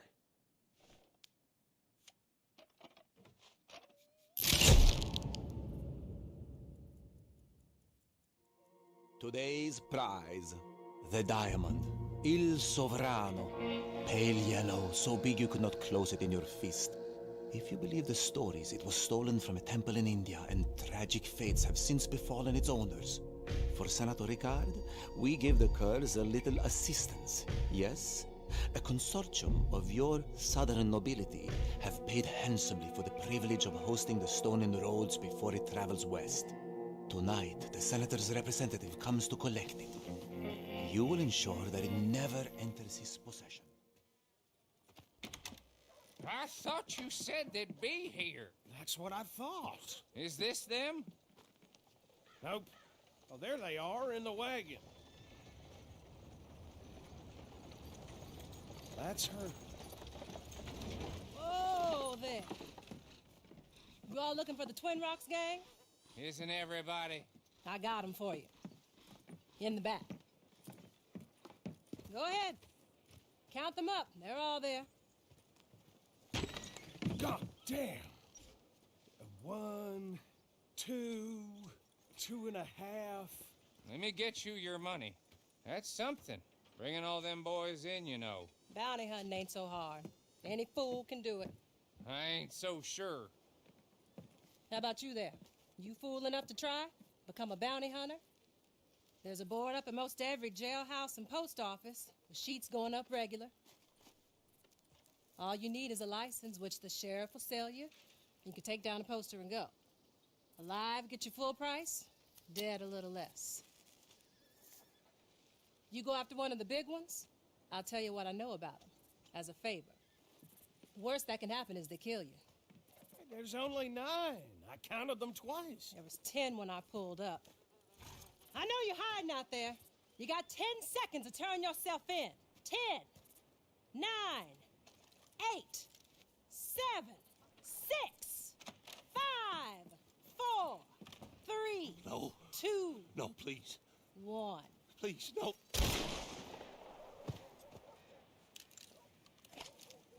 There's your 10. Clean it up, Archibald. If it ain't all here, I will be back. I'm sure you will. That one there might want a bounty hunting license. Help him out, won't you? That true? You want a license? You want to get registered, you're gonna have to say. Well, do you or don't you? Here you go, then. You are now permitted to use all appropriate force in the apprehension of outlaws in these states. You are a bounty hunter. Good luck.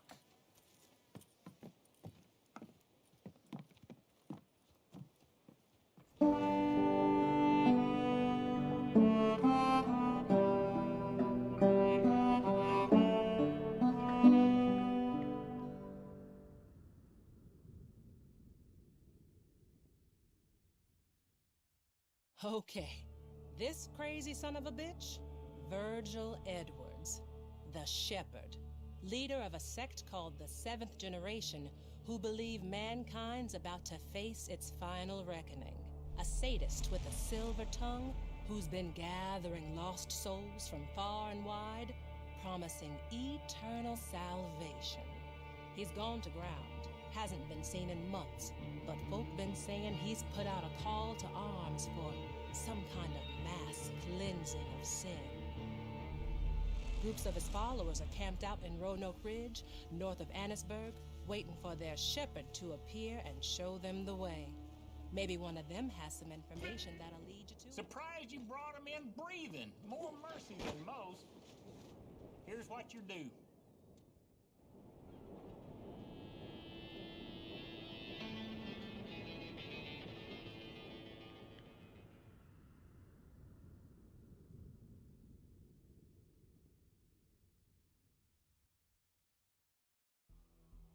Jean Beau Finley. Damn, I'm starting to wish I'd kept this fool for myself. Rich dandy who read one too many dime novels, out there trying to play outlaws with the big boys.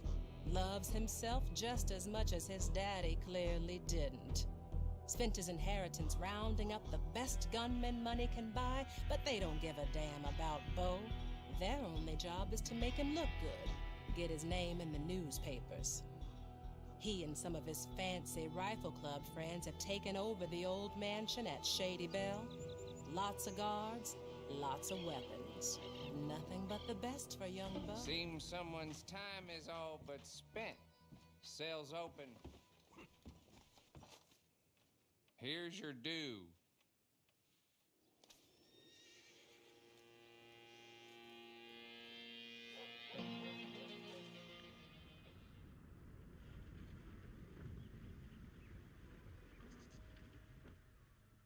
Oh, yes. Carmela Montez. Sweet, innocent little Carmela. Looks like butter wouldn't melt in her mouth, but make no mistake, this is one stone-cold killer. Vicious as all hell. And by the time you realize, you'll already be dead. Can't think of an outlaw who's dropped more bodies than Carmela the past 6 months, and she ain't lost a wink of sleep over it. Got a big bunch of Del Lobos running with her now. Moved them out of New Austin into West Elizabeth, sticking up coaches, robbing, and murdering. Last I heard, they're holed up at Hanging Dog Ranch in Looky Big Bend. here. Dog brought me a bone. Cells are downstairs. Here's what's yours.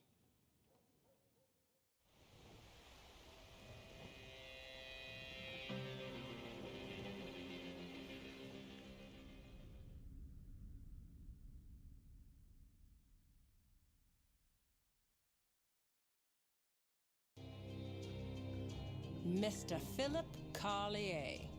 I don't know where to start with this one. I remember when his poster first went up. Mild-mannered, they said. Well, they all are, until they ain't. I might have even looked for him too, but none of us could find him. It sounds like they spotted him in the swamps. If that's where he's been, on the run all this time, then God help him. Ain't much in the way of company out there, or much that won't try and eat you or put you on a pike. Got to ask what years of that might have done to his mind.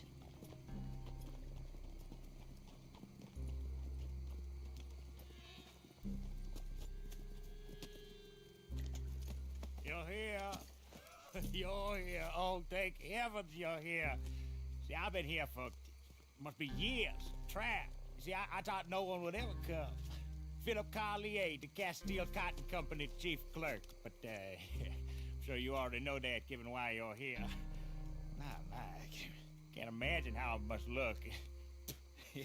Oh, no time for any of that. Now, if you'll just let me... Oh, I was so hoping for someone to share this with.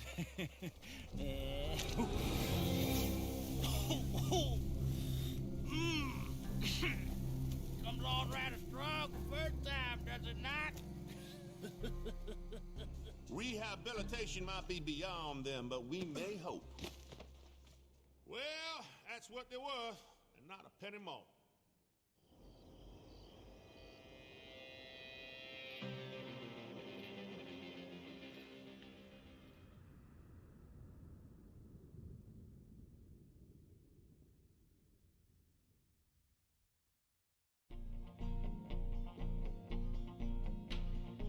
The Wolf Man. You heard about him? Sounds like a tall tale, don't it? A man living up there with the wolves. I wish it was. He's a real life monster, and one that needs hunting down and... Well, one of the two ways it can go.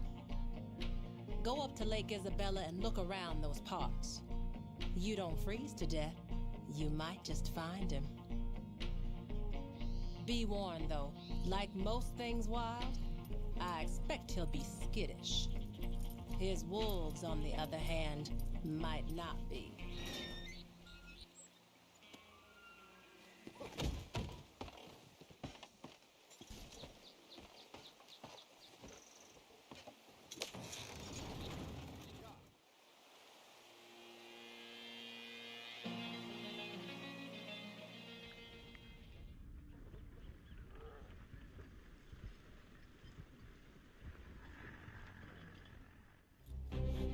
This little son of a bitch, Cecil Tucker.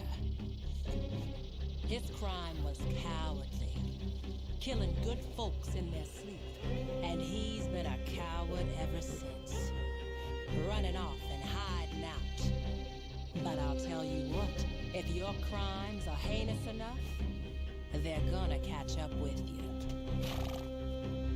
I hear he went to the Lemoyne Raiders over near Fort Brennan, hoping they'd protect him. And most probably they will. I'm glad you brought them in alive. They're gonna stand trial. All right, take your money.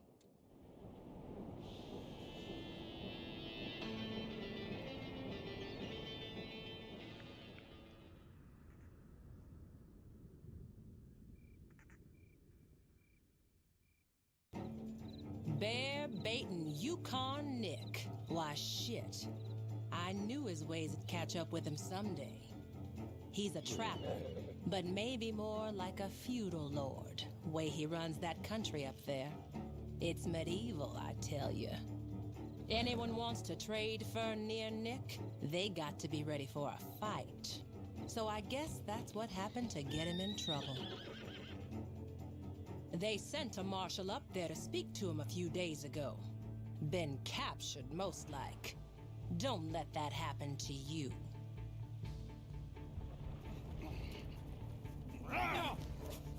Usually, Marshal, it's dogs who fight my bears.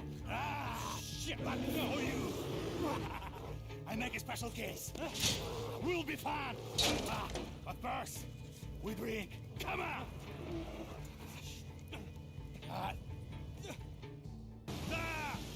We coming out. Don't shoot. Your friend the Marshal here. Come to safety, huh? Huh?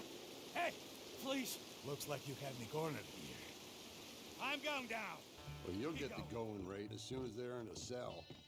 Take them down there. This here is your end of a good deal.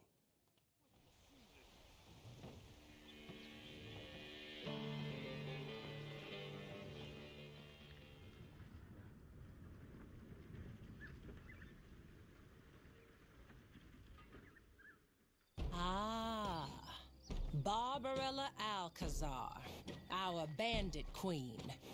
Sooner her bloody reign comes to an end, the better, I'd say. I'm a mite sad I ain't gonna be the one to bring her down myself. Let's see. She came over this side of the San Luis with a bunch of men, Del Lobos for the most part. And there ain't been no let up in bloodshed since. I think they're all held up at that old mine, Gaptooth Breach. Unless you're real delicate, I would expect a confrontation with this lady. That's fine work. I can take it from here. I believe you'll find that figure to your liking.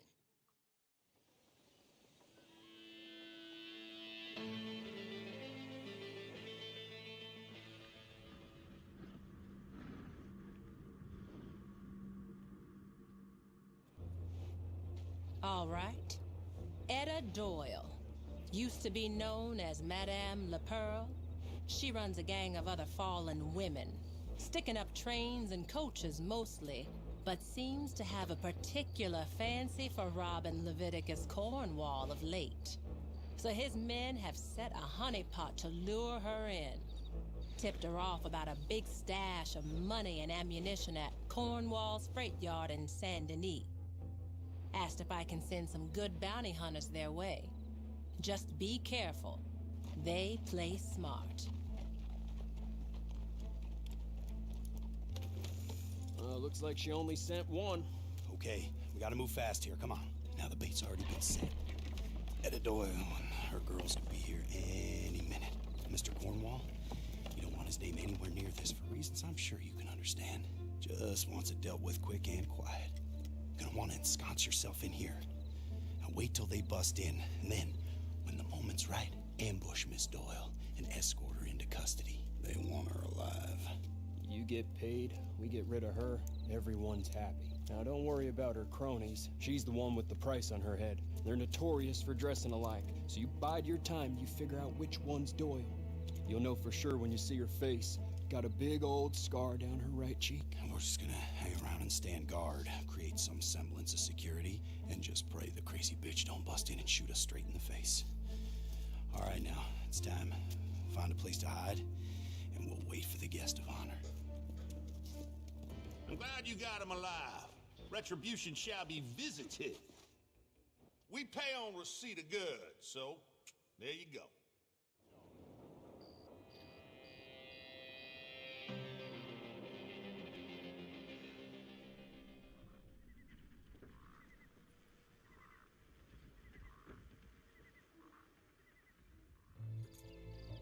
The Owl Hoot family. First off, they ain't no family. More like an unhinged congregation of the worst bastards and bitches on God's green earth.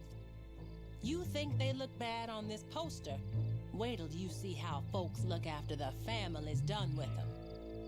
Bringing just one of these Owl Hoots down will not cut it here. You'll have to get all 4 of them that's on the list. They shouldn't be too far away from each other, but you'll have to do some looking. And when you get them, don't hold back. Hey, your carriage awaits, Your Highness. I sure hope this one ain't a talker. And who kept him alive? Well, ain't you just mercy on 2 feet?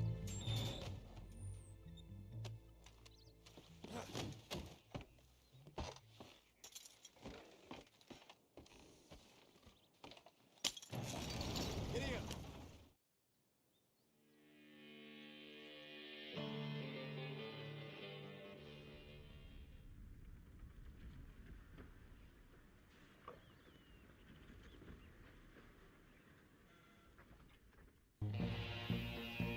Goddamn anarchist. Sergio Vincenza.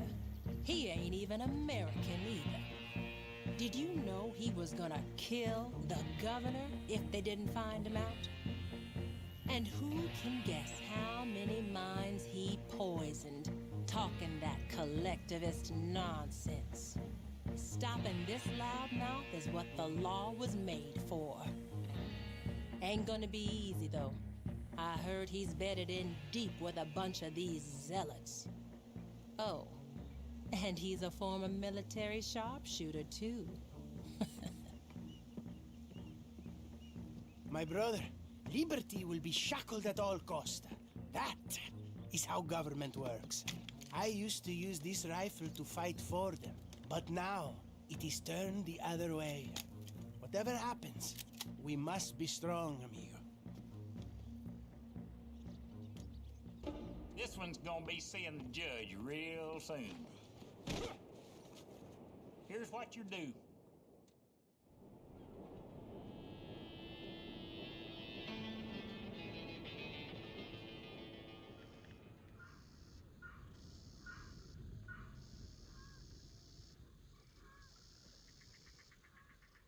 Now, this gentleman, Mr. Tobin Winfield III, he's more used to signing off on bounties than being the subject of them.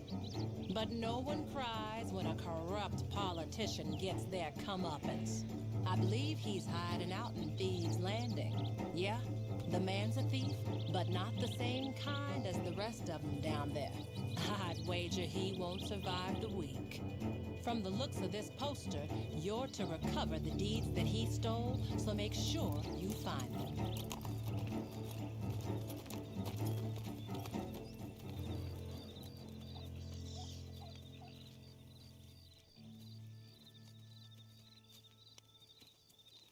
I'm here. I'm here. You got me. I come willingly, but please hear me out. I'm in danger. Not from you, fine people. Rather, some cutthroats I was quite unwise to trust. I promised them the deeds that I misappropriated if they would help me flee. Now, I have it on good authority that they mean to kill me for those deeds. Protect me, and they're yours. I'll give it all back. Yes? Good. Good. Follow me. They will be here very soon. Ah, bounties go in the cell. Over yonder. That is what they're worth.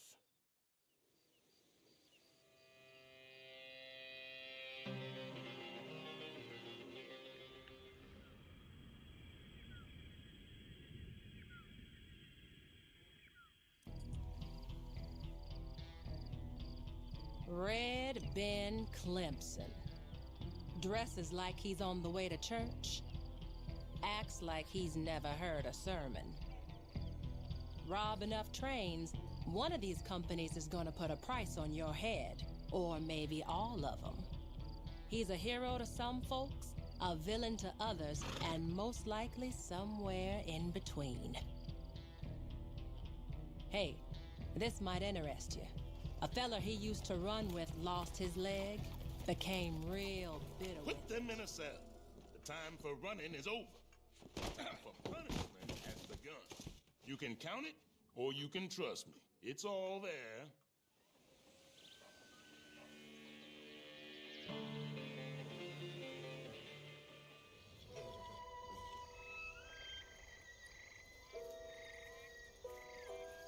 Hello, stranger. You don't got the eye. Just an eye for a deal. I told you, go away, old man. Nothing but false prophecies and fake jewelry. Go away, or I see much pain and suffering in your future.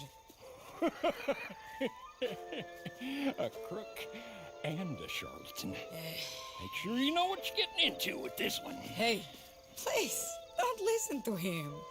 I am Madame Nassar, channeler of spirits, finder of lost things, and, since everyone seems to be a fortune teller now, seller of the strange and exotic. Which one of these can I help you with today? Wait, don't speak. Let me see.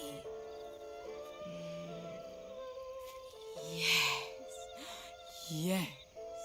You're searching for something. What though? A dead lover whose spirit you wish to contact on the other side? No, it's not that. It's not something you've lost, but something you're missing. Yes, purpose. Some meaning in the chaos of this life. Well, you see, that is something I can help you with. Come to work for me. I say I find things, but really, it is others who do the finding. I tell them what I'm looking for, and they collect it for me from far and wide. Sometimes with ease, and sometimes through great hardship. It is work that can be as honest or dishonest as you want it to be. How about it? Do you want to be one of my collectors? I make sure they are rewarded quite handsomely. A small fee is really the least I should ask for giving you what you're looking for and setting you up with everything you need to get started.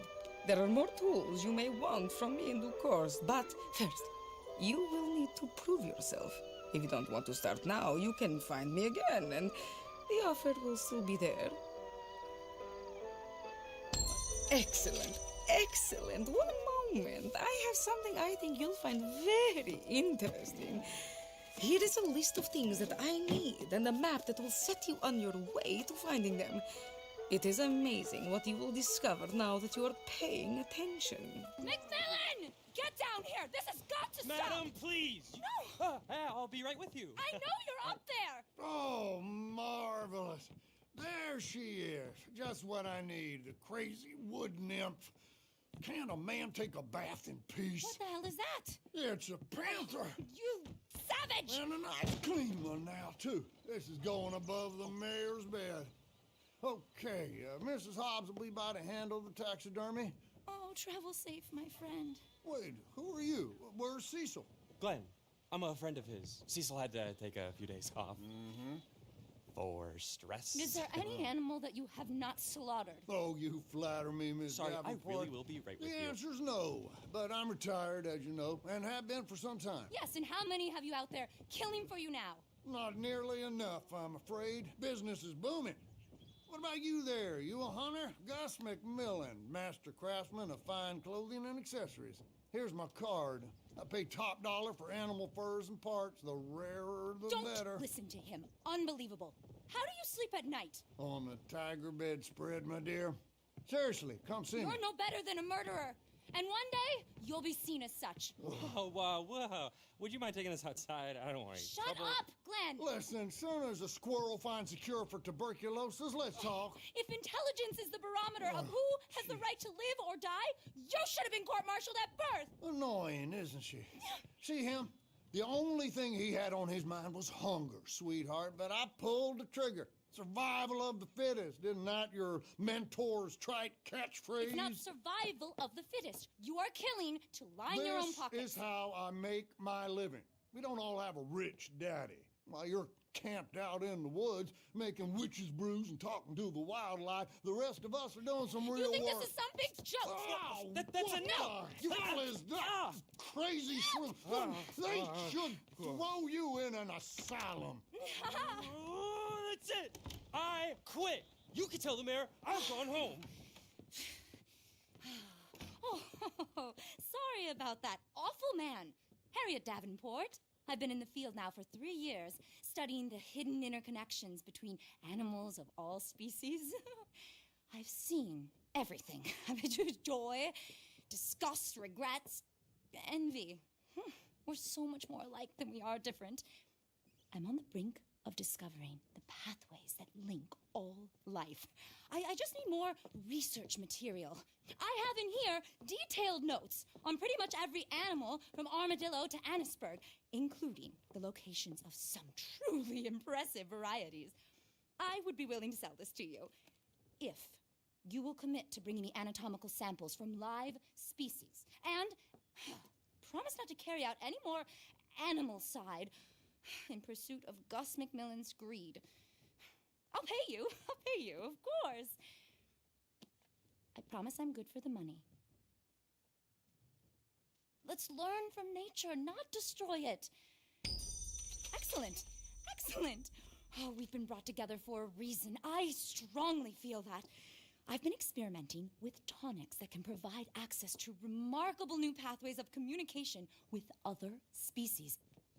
You have to live as they do, eat as they eat, hop as the toad, dig as the mole, love as the badger. If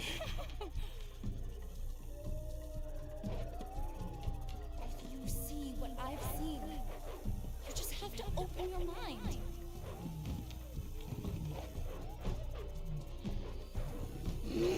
Join me on a voyage of discovery.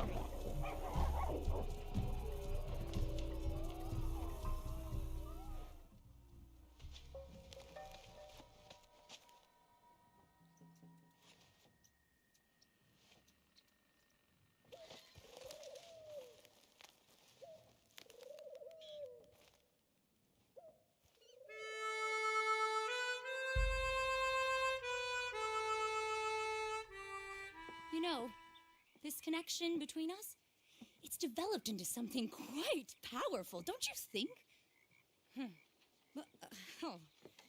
The majority of people go through life believing they see everything, when in fact, they see almost nothing, confined by the limits of their own consciousness. Just imagine if you could scurry as a possum, hop as a rabbit. Well, I've discovered an herb, scarlet and amethyst flowers. Harrietum officinalis was what I've named it. If you can make contact with a vestige of the animal while ingesting the herb and truly opening your mind to its vital forces, you will be transported in ways you can't even begin to fathom. Trust me, this will open your eyes. Be free. I wouldn't share this information with anyone but you. Well, I sincerely hope you have stayed well away from that Neanderthal, Gus McMillan.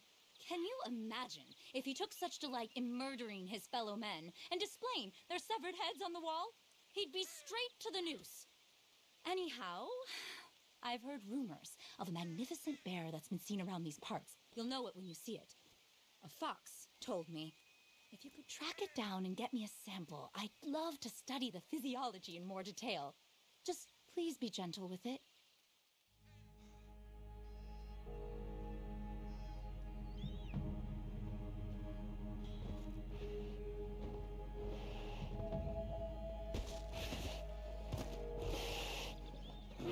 Well, the murderers are out in force again. There have been rumors in Ben Horn about some men coming in to hunt a rare beaver that Gus McMillan has put up a bounty for. Another pelt he'll probably just turn into a pair of gloves and sell for an obscene amount of money. Ugh! That man's greed! But anyway, it does sound like a spectacular creature. A night beaver, beautiful, jet black, a perfect specimen for my studies. Apparently, these men will be arriving by train into Annisburg. Maybe if you follow them, you can get to this poor beaver before they do.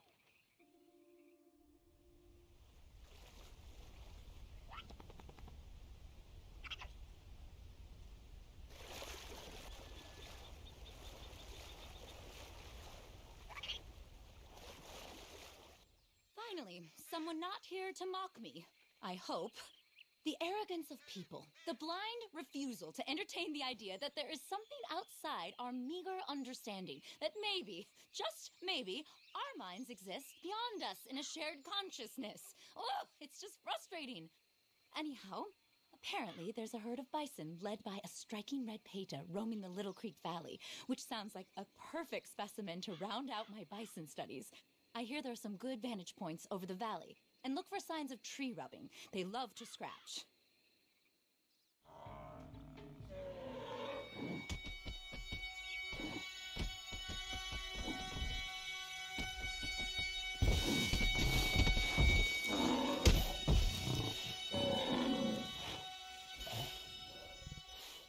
There was a young pig from Racine whose botanical interests were keen. He planted a sock in a bright window box where it blossomed and sprouted a bean. Yes! Oh, I don't know why that came into my head. Oh, yes, I do. The boar. I almost forgot. A beautiful black and white Icha Heap highball that's been spotted in the vicinity of McFarland's Ranch and Thieves' Landing, which has attracted the interests of local hunters. I was thinking perhaps you could try to beat them to it. I'd love a sample.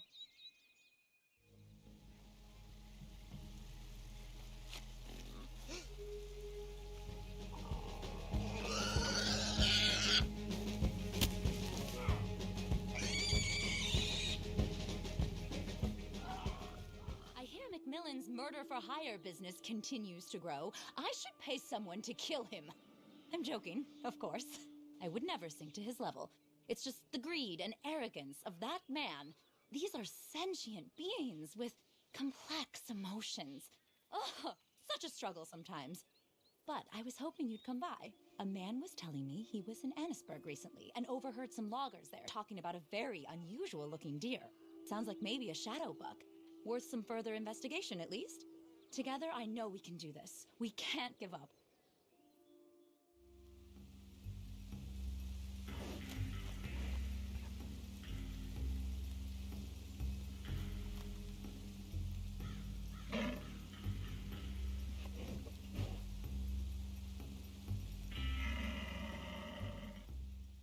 I know I shouldn't generalize, but the vole is really a rather fickle creature, don't you find? Best friend one day, a stranger the next. I mean, I see it as a sign of intelligence more than anything else. No? Anyway, a conversation for another day. I just heard some livestock in New Austin were wiped out by a vicious predator that sounds to me like it could be a rare Sapa cougar. Do you think you could go and check it out for me? If we keep working together like this, we will have a breakthrough. I know it.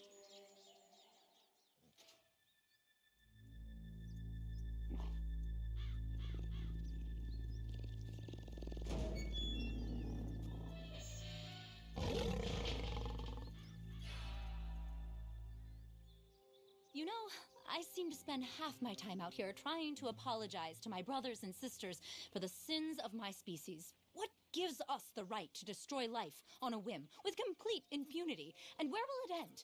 50, 100 years from now? Ever? Well, there have been reports of a coyote leading its pack on a rampage through the town of Blackwater. Revenge? Who can say? But it sounds as unique as it is ferocious, white with blue eyes. Do you think you could track it and get me a sample? Before it's another head on someone's wall?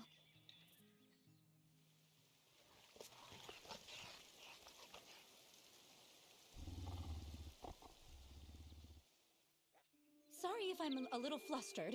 I just received a letter from my sister saying that I'm an embarrassment to the Davenport name, that I should be getting married and starting a family. She's the embarrassment, not me. I'm on a voyage of discovery. Anyway, talking of which, some travelers were telling me about an elk that's become quite legendary by all accounts, unique in appearance and size. If you could track it down and source me a sample, it sounds like a very interesting animal to study. Just please, treat it with kindness.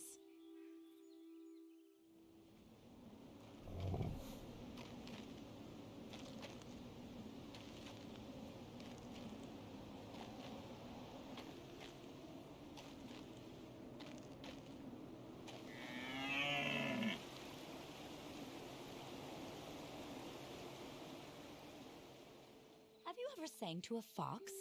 Sang while you looked deep into its eyes? It's quite beautiful. It's like an invisible barrier melts away, and in that moment, there is trust. Complete trust. Anyway, I've been hearing stories about a fox that's been spotted in Saint Denis and Rhodes, with very unusual coloring. Something of a local legend. Only comes out at night and in thick fog, apparently. Sounds very intelligent. I'd quite like to study it. If you think you might be able to track it down? I wouldn't sing to this one, though.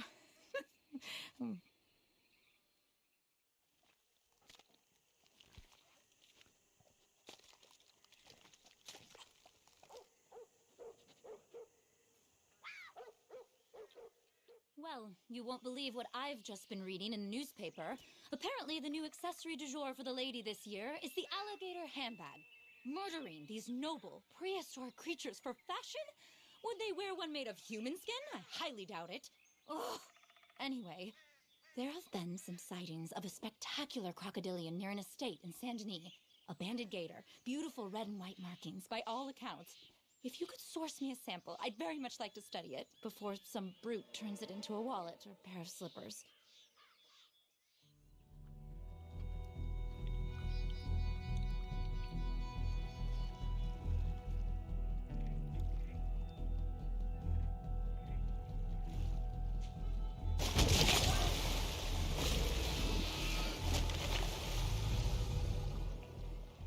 So, I ran into Gus McMillan again.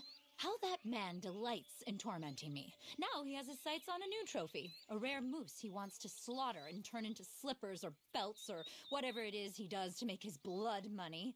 Oh, he makes me sick. Ugh! Anyway, this moose is apparently a spectacular specimen, cream with red antlers. I was hoping maybe you could try to get to it before Macmillan's hunters do and gather some information for me. We should be learning from these animals, not destroying them.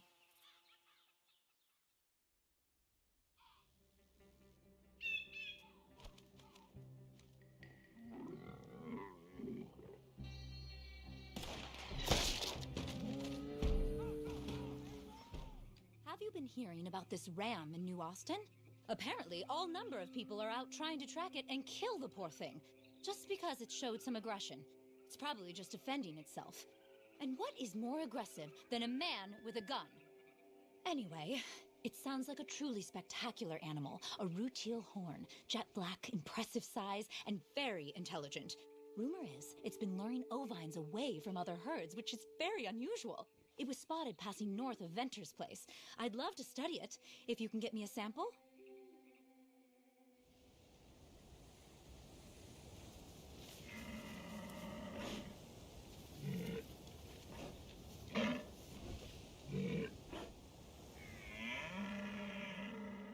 Tell you, if you've never tried touching fresh dung when it's still warm, the reverberations you feel, it's like a beating heart. And even more so when it's an animal I know.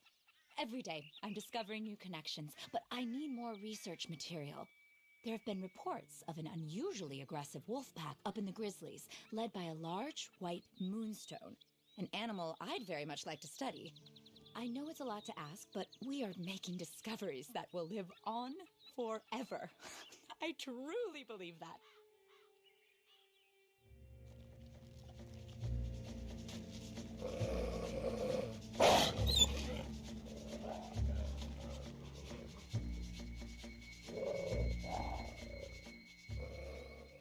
I was starting to worry that Gus McMillan might have lured you into his vile profiteering. A man whom I recently heard once slaughtered 20 elephants in Africa just because he lost a drunken bet. One day, this will all come back to him. So, I've been hearing about a panther that no doubt he's got his eyes on too. A majestic creature. If the reports are to be believed, I'd be interested to do some genetic analysis on such a distinctive example. If you could track it down and get me a sample, I will pay you for your efforts, of course.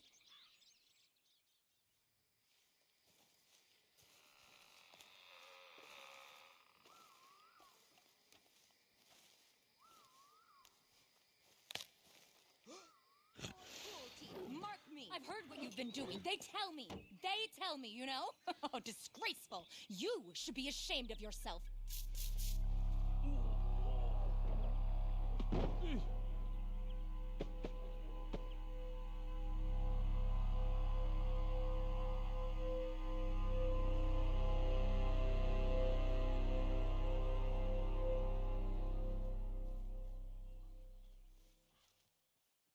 Claimed to be royalty, but had a head the size of a pumpkin. That must have been really something. You made it, huh? Follow me. Now, like I said in my letter, we are going into business. I've been breaking down animals since I was knee-high to a splinter. And I worked as a tanner up in Wisconsin back in the 60s. It's a very long story. So I've got 3 words for you. Cripps Trading Company. Pristine pelts and animal parts for bulk sale. I know the market's there. All I need is a partner. So I'm thinking you source the materials. Skins, plumes, horns, and the like. I'll clean them and prep them. Then you go out and make the sale. Hell, we might even eat well out of this for once, too. Wouldn't that be nice? Why are you still here with us? Your provisions, Mr. Cripps. Yeah. Pack the rest on there, will you? Now, with any opportunity comes risk. The competitors, thieves, me losing interest in the whole idea. But if we combine our talents, we'll be unstoppable. Now, I will require an initial modest investment, of course, startup costs and such like, but you'll recoup that as fast as you can say, "Hey, Cripps, you handsome genius." So how about it? Are you in? My talents extend far beyond the harmonica, I can assure you. Good. Now, you won't regret this, I promise. Now, I've already got hold of a small wagon and most of what we'll need in terms of initial supplies. If you can grab that and bring it back to camp, we'll get everything set up. This is gonna be fun. Come on. Well, what do you think? Cripps Trading Company is officially up and running. So get out there and do some hunting. Time for us to make our fortune. I need some luxury and repose in my twilight years. If there's a fellow on this green earth that deserves a drink more than me today, I'd like to meet him. Anyway, don't let me keep you.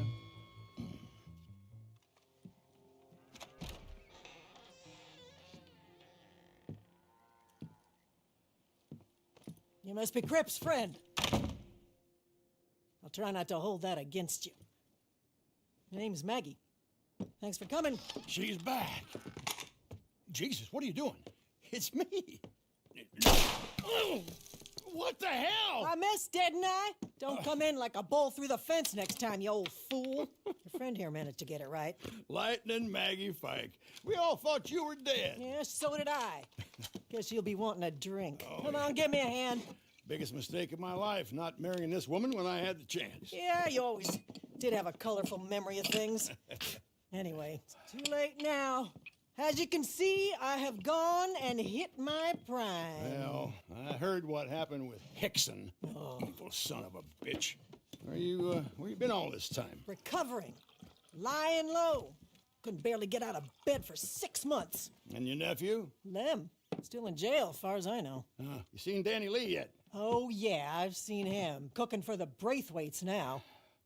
Guess me and him were done. Well, there's always Marcel. Heard he's not working for Leclerc anymore. Feller's a windbag, but he knows his way around the still. Yeah, maybe.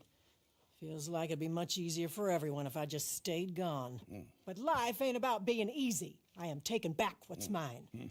I need legs, though, and I need muscle. Oh, you'll get that one, this one, and more, I promise you. 2 of us already got a nice little business going. Long as you know, won't be pretty. I don't do pretty no more. So, what's the buy-in? First things first, I need a cookhouse. What's wrong with this place? Been empty for a while now. No, I need a good basement. I reckon I could try and get one of my old spots back up and running. Bastards seized them all after the raid. You buy me back one of those, I reckon you'll have a fair enough investment. Teach you everything I know. So what you say? Believe me, nobody knows more about moonshine than Maggie. All right then, partners it is. You meet me back there when you can. We'll work out what else it is we need when we get set up. Can I offer you a ride, Miss Fike? Suppose so. Maybe we can stop for a drink on the way. We just had a drink. I know. Now I want another one. Some things don't change. Okay then. We're gonna need supplies and equipment so we can set up the still and get started with production. We could buy all this, of course, but why would we do that when we can just borrow it permanently from some of the other moonshiners around here and kill 2 birds with 1 stone? Time to show these folks that Maggie's back. And back for good. All right, well, next on the list is a cook. Can't do much without that. Since Danny Lee sold his soul to the Braithwaites, we've been courting a feller called Marcel. Friend of Cripps used to work as a chef for Jessica Leclerc. But he comes from a long line of French distillers. Seems to know what he's doing. Problem is, another outfit got wind of this and grabbed him. So, let's see some of that muscle Cripps promised me.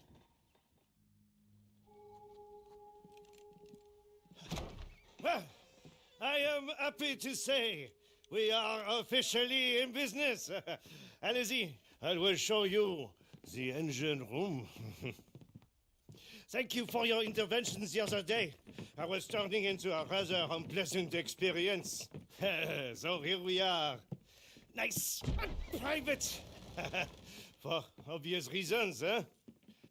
There she is, our still. A beauty, huh? Since I've been told that you are new in the business, I was thinking you might need some friendly mentorship. Illicit distillation is a very unique pursuit. But what is most important are the ingredients for the mash. The more successful a business is, the better the price we can negotiate for those ingredients. Just as we will, the more unsuccessful our competitors are. But that side of things is more the area of expertise of Madame Fike. Anyway, some of our buyers are very exacting when it comes to tastes and flavors. So we will need to adjust our recipes to the demand over time. Attention, a stronger alcohol sells for more, as you can imagine. But it also takes longer to produce. So that is something else we will need to balance, huh? Well, that's enough for now. Let's get to work. I have a feeling you are going to learn fast. All right. I got a lead on my nephew, Lem. He's been in county jail since the raid, but I got word he's about to be moved to high security at Sisika. Interesting timing, wouldn't you say? Just as I get off my deathbed. Still, probably our only chance to get him out. Now, the reason I heard is the law's moving another feller down to Sisika tomorrow. Weasley money launderer by the name of Stan Reardon. And we'll be transferring him onto Lem's convoy at some point on the route. I digress. I don't give a damn about Reardon. But if you can track down those lawmen, find out where the transfer's taking place, hopefully you can get the jump on them. Just stay sharp. You did good with Marcel. Get me Lem too, you'll be well on your way to proving yourself. Still makes me shiver just remembering it. They trussed her up, blew up the still, and threw her inside there to fry. I couldn't do nothing but watch as they held me back. The flames just kept getting higher. Whole place started caving in. I swear, it's the only time I've ever seen Hickson smile. Burning a woman alive. Probably got a medal for it, too. The last thing I see as they're dragging me away, Danny Lee, hiding in the trees, just looking on. In jail, I heard they tried for months to hunt him down, but he must have found some protection. Always did have a knack of slithering his way into holes, that snake.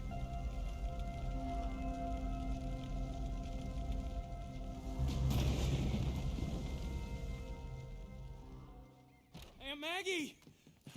You're late. Aunt Maggie, I can't believe it. Oh, I don't die so easy. I didn't know if you were... I know. But we're here now, and I am gonna make it right. All of it. Lem, mon ami! Are you okay? Marcel? Oui, c'est moi! What are you doing here? Oh, how charming. Lots changed, Lem. Can I get you some soup or perhaps something stronger, huh? Marcel, put him in my room for now. But of course. Come on, then. I miss this old place. Get some sleep. We got a lot of catching up to do. Thank you for this. He's a dope sometimes, but he is all I got. Go down and grab yourself a drink. Make sure you get an extra cut out of my side of the business. You've earned it. What are you waiting for? The rest you can remove yourself.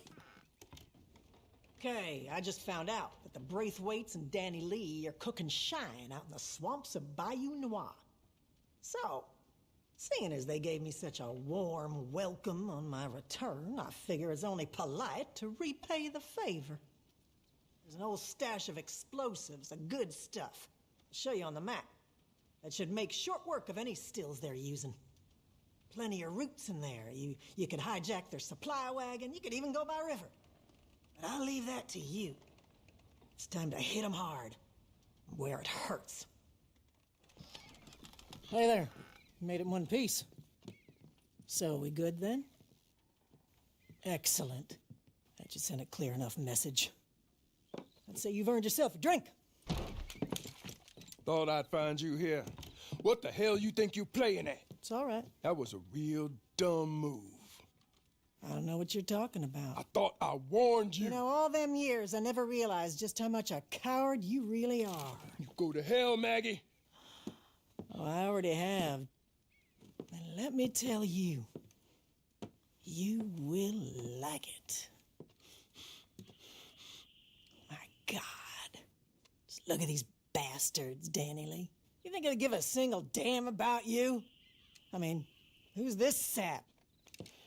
Bartholomew Braithwaite. Yeah, I know who you are.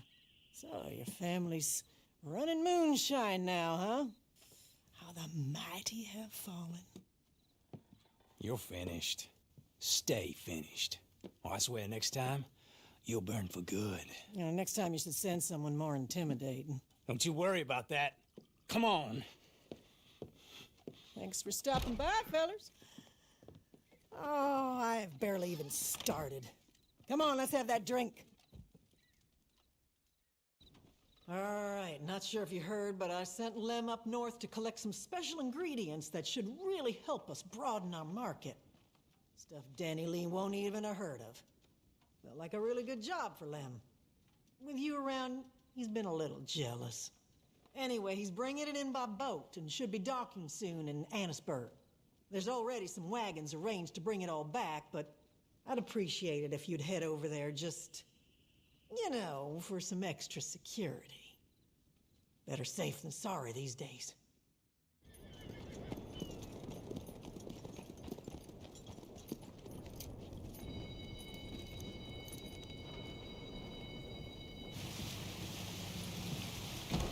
Land ahoy! Grab that plank and set it down there. Whew! Permission to come aboard. So, this here's the merchandise. It's top-notch stuff, so be careful with it. Come on, help me get it unloaded. Ooh, watch your footing there, landlubber. Wait, where are the wagons? I arranged 2 drivers. God damn it! I planned this whole thing. Least folks can do is show up on time. Train's coming in. Just act natural. Everyone stay right where you are. This is Agent Reed Hickson of the Bureau of Internal Revenue. Lemuel Falk, you are under arrest for the manufacture and distribution of an illegal substance, escaping state custody, running bail, and tax evasion. And today, we will bring the fullest force of the law down upon you. You just can't stop running your mouth, can you, you moronic head? You need to watch who you talk to. Move in and bag those rats. And bring Falk to me. You hold them off.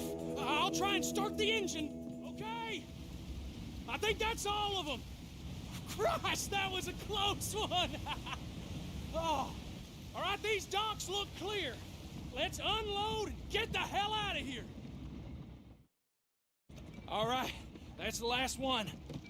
Oh, thank you. Goddamn revenuers. It's like Hickson's got some sixth sense or something. I'll find how this got out, believe you me, starting with them drivers. Can't trust anybody these days. Anyway, at least we got what we came for. I'll see you back at the house. Yeah. Okay, I just found out something very interesting. Danny Lee's running a bottling operation out of Butcher Creek, of all places. I was just thinking how embarrassing it would be for the master distiller if something was to get into his mix and sour the hooch. Especially if you do it without them realizing. Now, I got a little recipe that should do just the trick. You have to use it when it's real fresh, though. I've jotted down all the ingredients and where you can find them. The rest, the fun part, I'll leave in your capable hands. And if all else fails, just destroy the shit. I want to thank you again. I couldn't have done any of this without you. We got a quality product, control the market. Competition is in pieces. We are running the show again. But we both know there's unfinished business. Danny Lee, the Braithwaites, the Revenuers. Writing's been on the wall for these sons of bitches for too long now. Today's the day we wipe it clean. All done. You mixed it right? It's good. I did it with Marcel. All right, then. Now, Lem here, he set a meet with Danny Lee and Braithwaite. Let on he wants to cut a deal on the side. Anything to get out from overbearing Aunt Maggie. She can be overbearing. And they're desperate enough by now. As for Hickson, we floated word to him. Chance to get us, Danny Lee, and the Braithwaites in one swoop. We're gonna get there early, douse the spot in this, and give him a hell of a surprise. If you can get Danny Lee alive, you bring him here to me. If not, well, so be it. As for Hickson, he promised me he'll smile when he takes his last breath.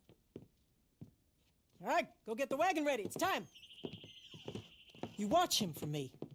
He's, well, he ain't you.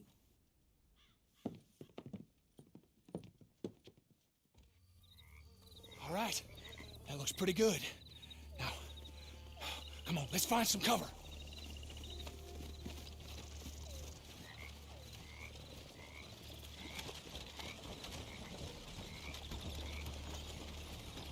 Where is he? Move. Wagons here. Them! It's Danny Lee! This stuff stinks. This is their recipe. I'm not sure I want it. Lamb! You got 1 minute, Fike. We're out of here. Hold it right there. What the hell is this? You said it was on good. It was. Mr. Caton, I feel like you've been avoiding me. And you must be the Braithwaite. How sad. From prince to peasant. I got guns covering this whole area. Is that a threat? Let me go. I'll call him off. And you can have Danny Lee. What, Mr. Braithwaite? I can have him. How very kind of you. And I also have $100. Right here. Well, never let it be said that I'm not a reasonable man. Go on, then, if you're going. Why are they letting him go? Really? You're all but finished anyway. I only catch the big fish. Put your goddamn hands up. All right, start moving. God damn you. Oh, here he is, the half-wit. It's not really his fault, fellas. His mother drank a lot. You goddamn son of a bitch. Thanks for all this. Didn't you ever wonder why I kept you alive, you born idiot? How's your aunt, by the way? I never got a chance to ask you at the boat. I hear she's looking well. Bastard!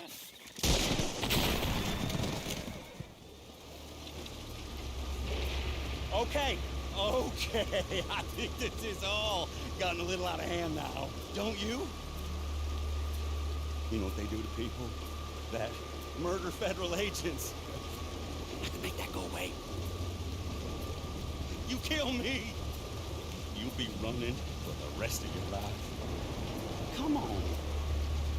That present tag is just using you like she uses everyone else. Oh, the guest of honor.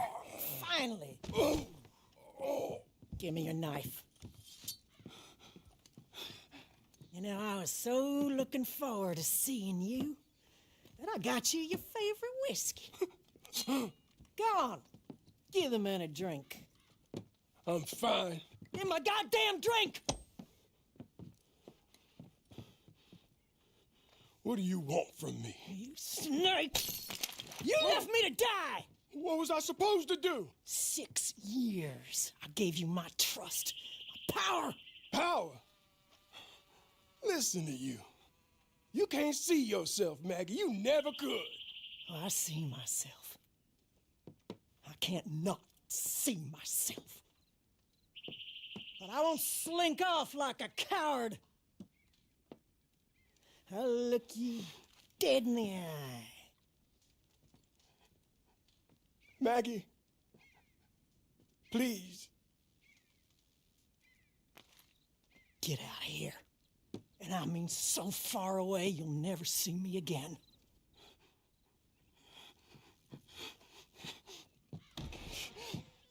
I'm... Just go, Danny Lee. Here. It is good whiskey. And Hickson. Good. Yeah, maybe it's time for me to move on myself. Too many memories around here. I don't know. Maybe not.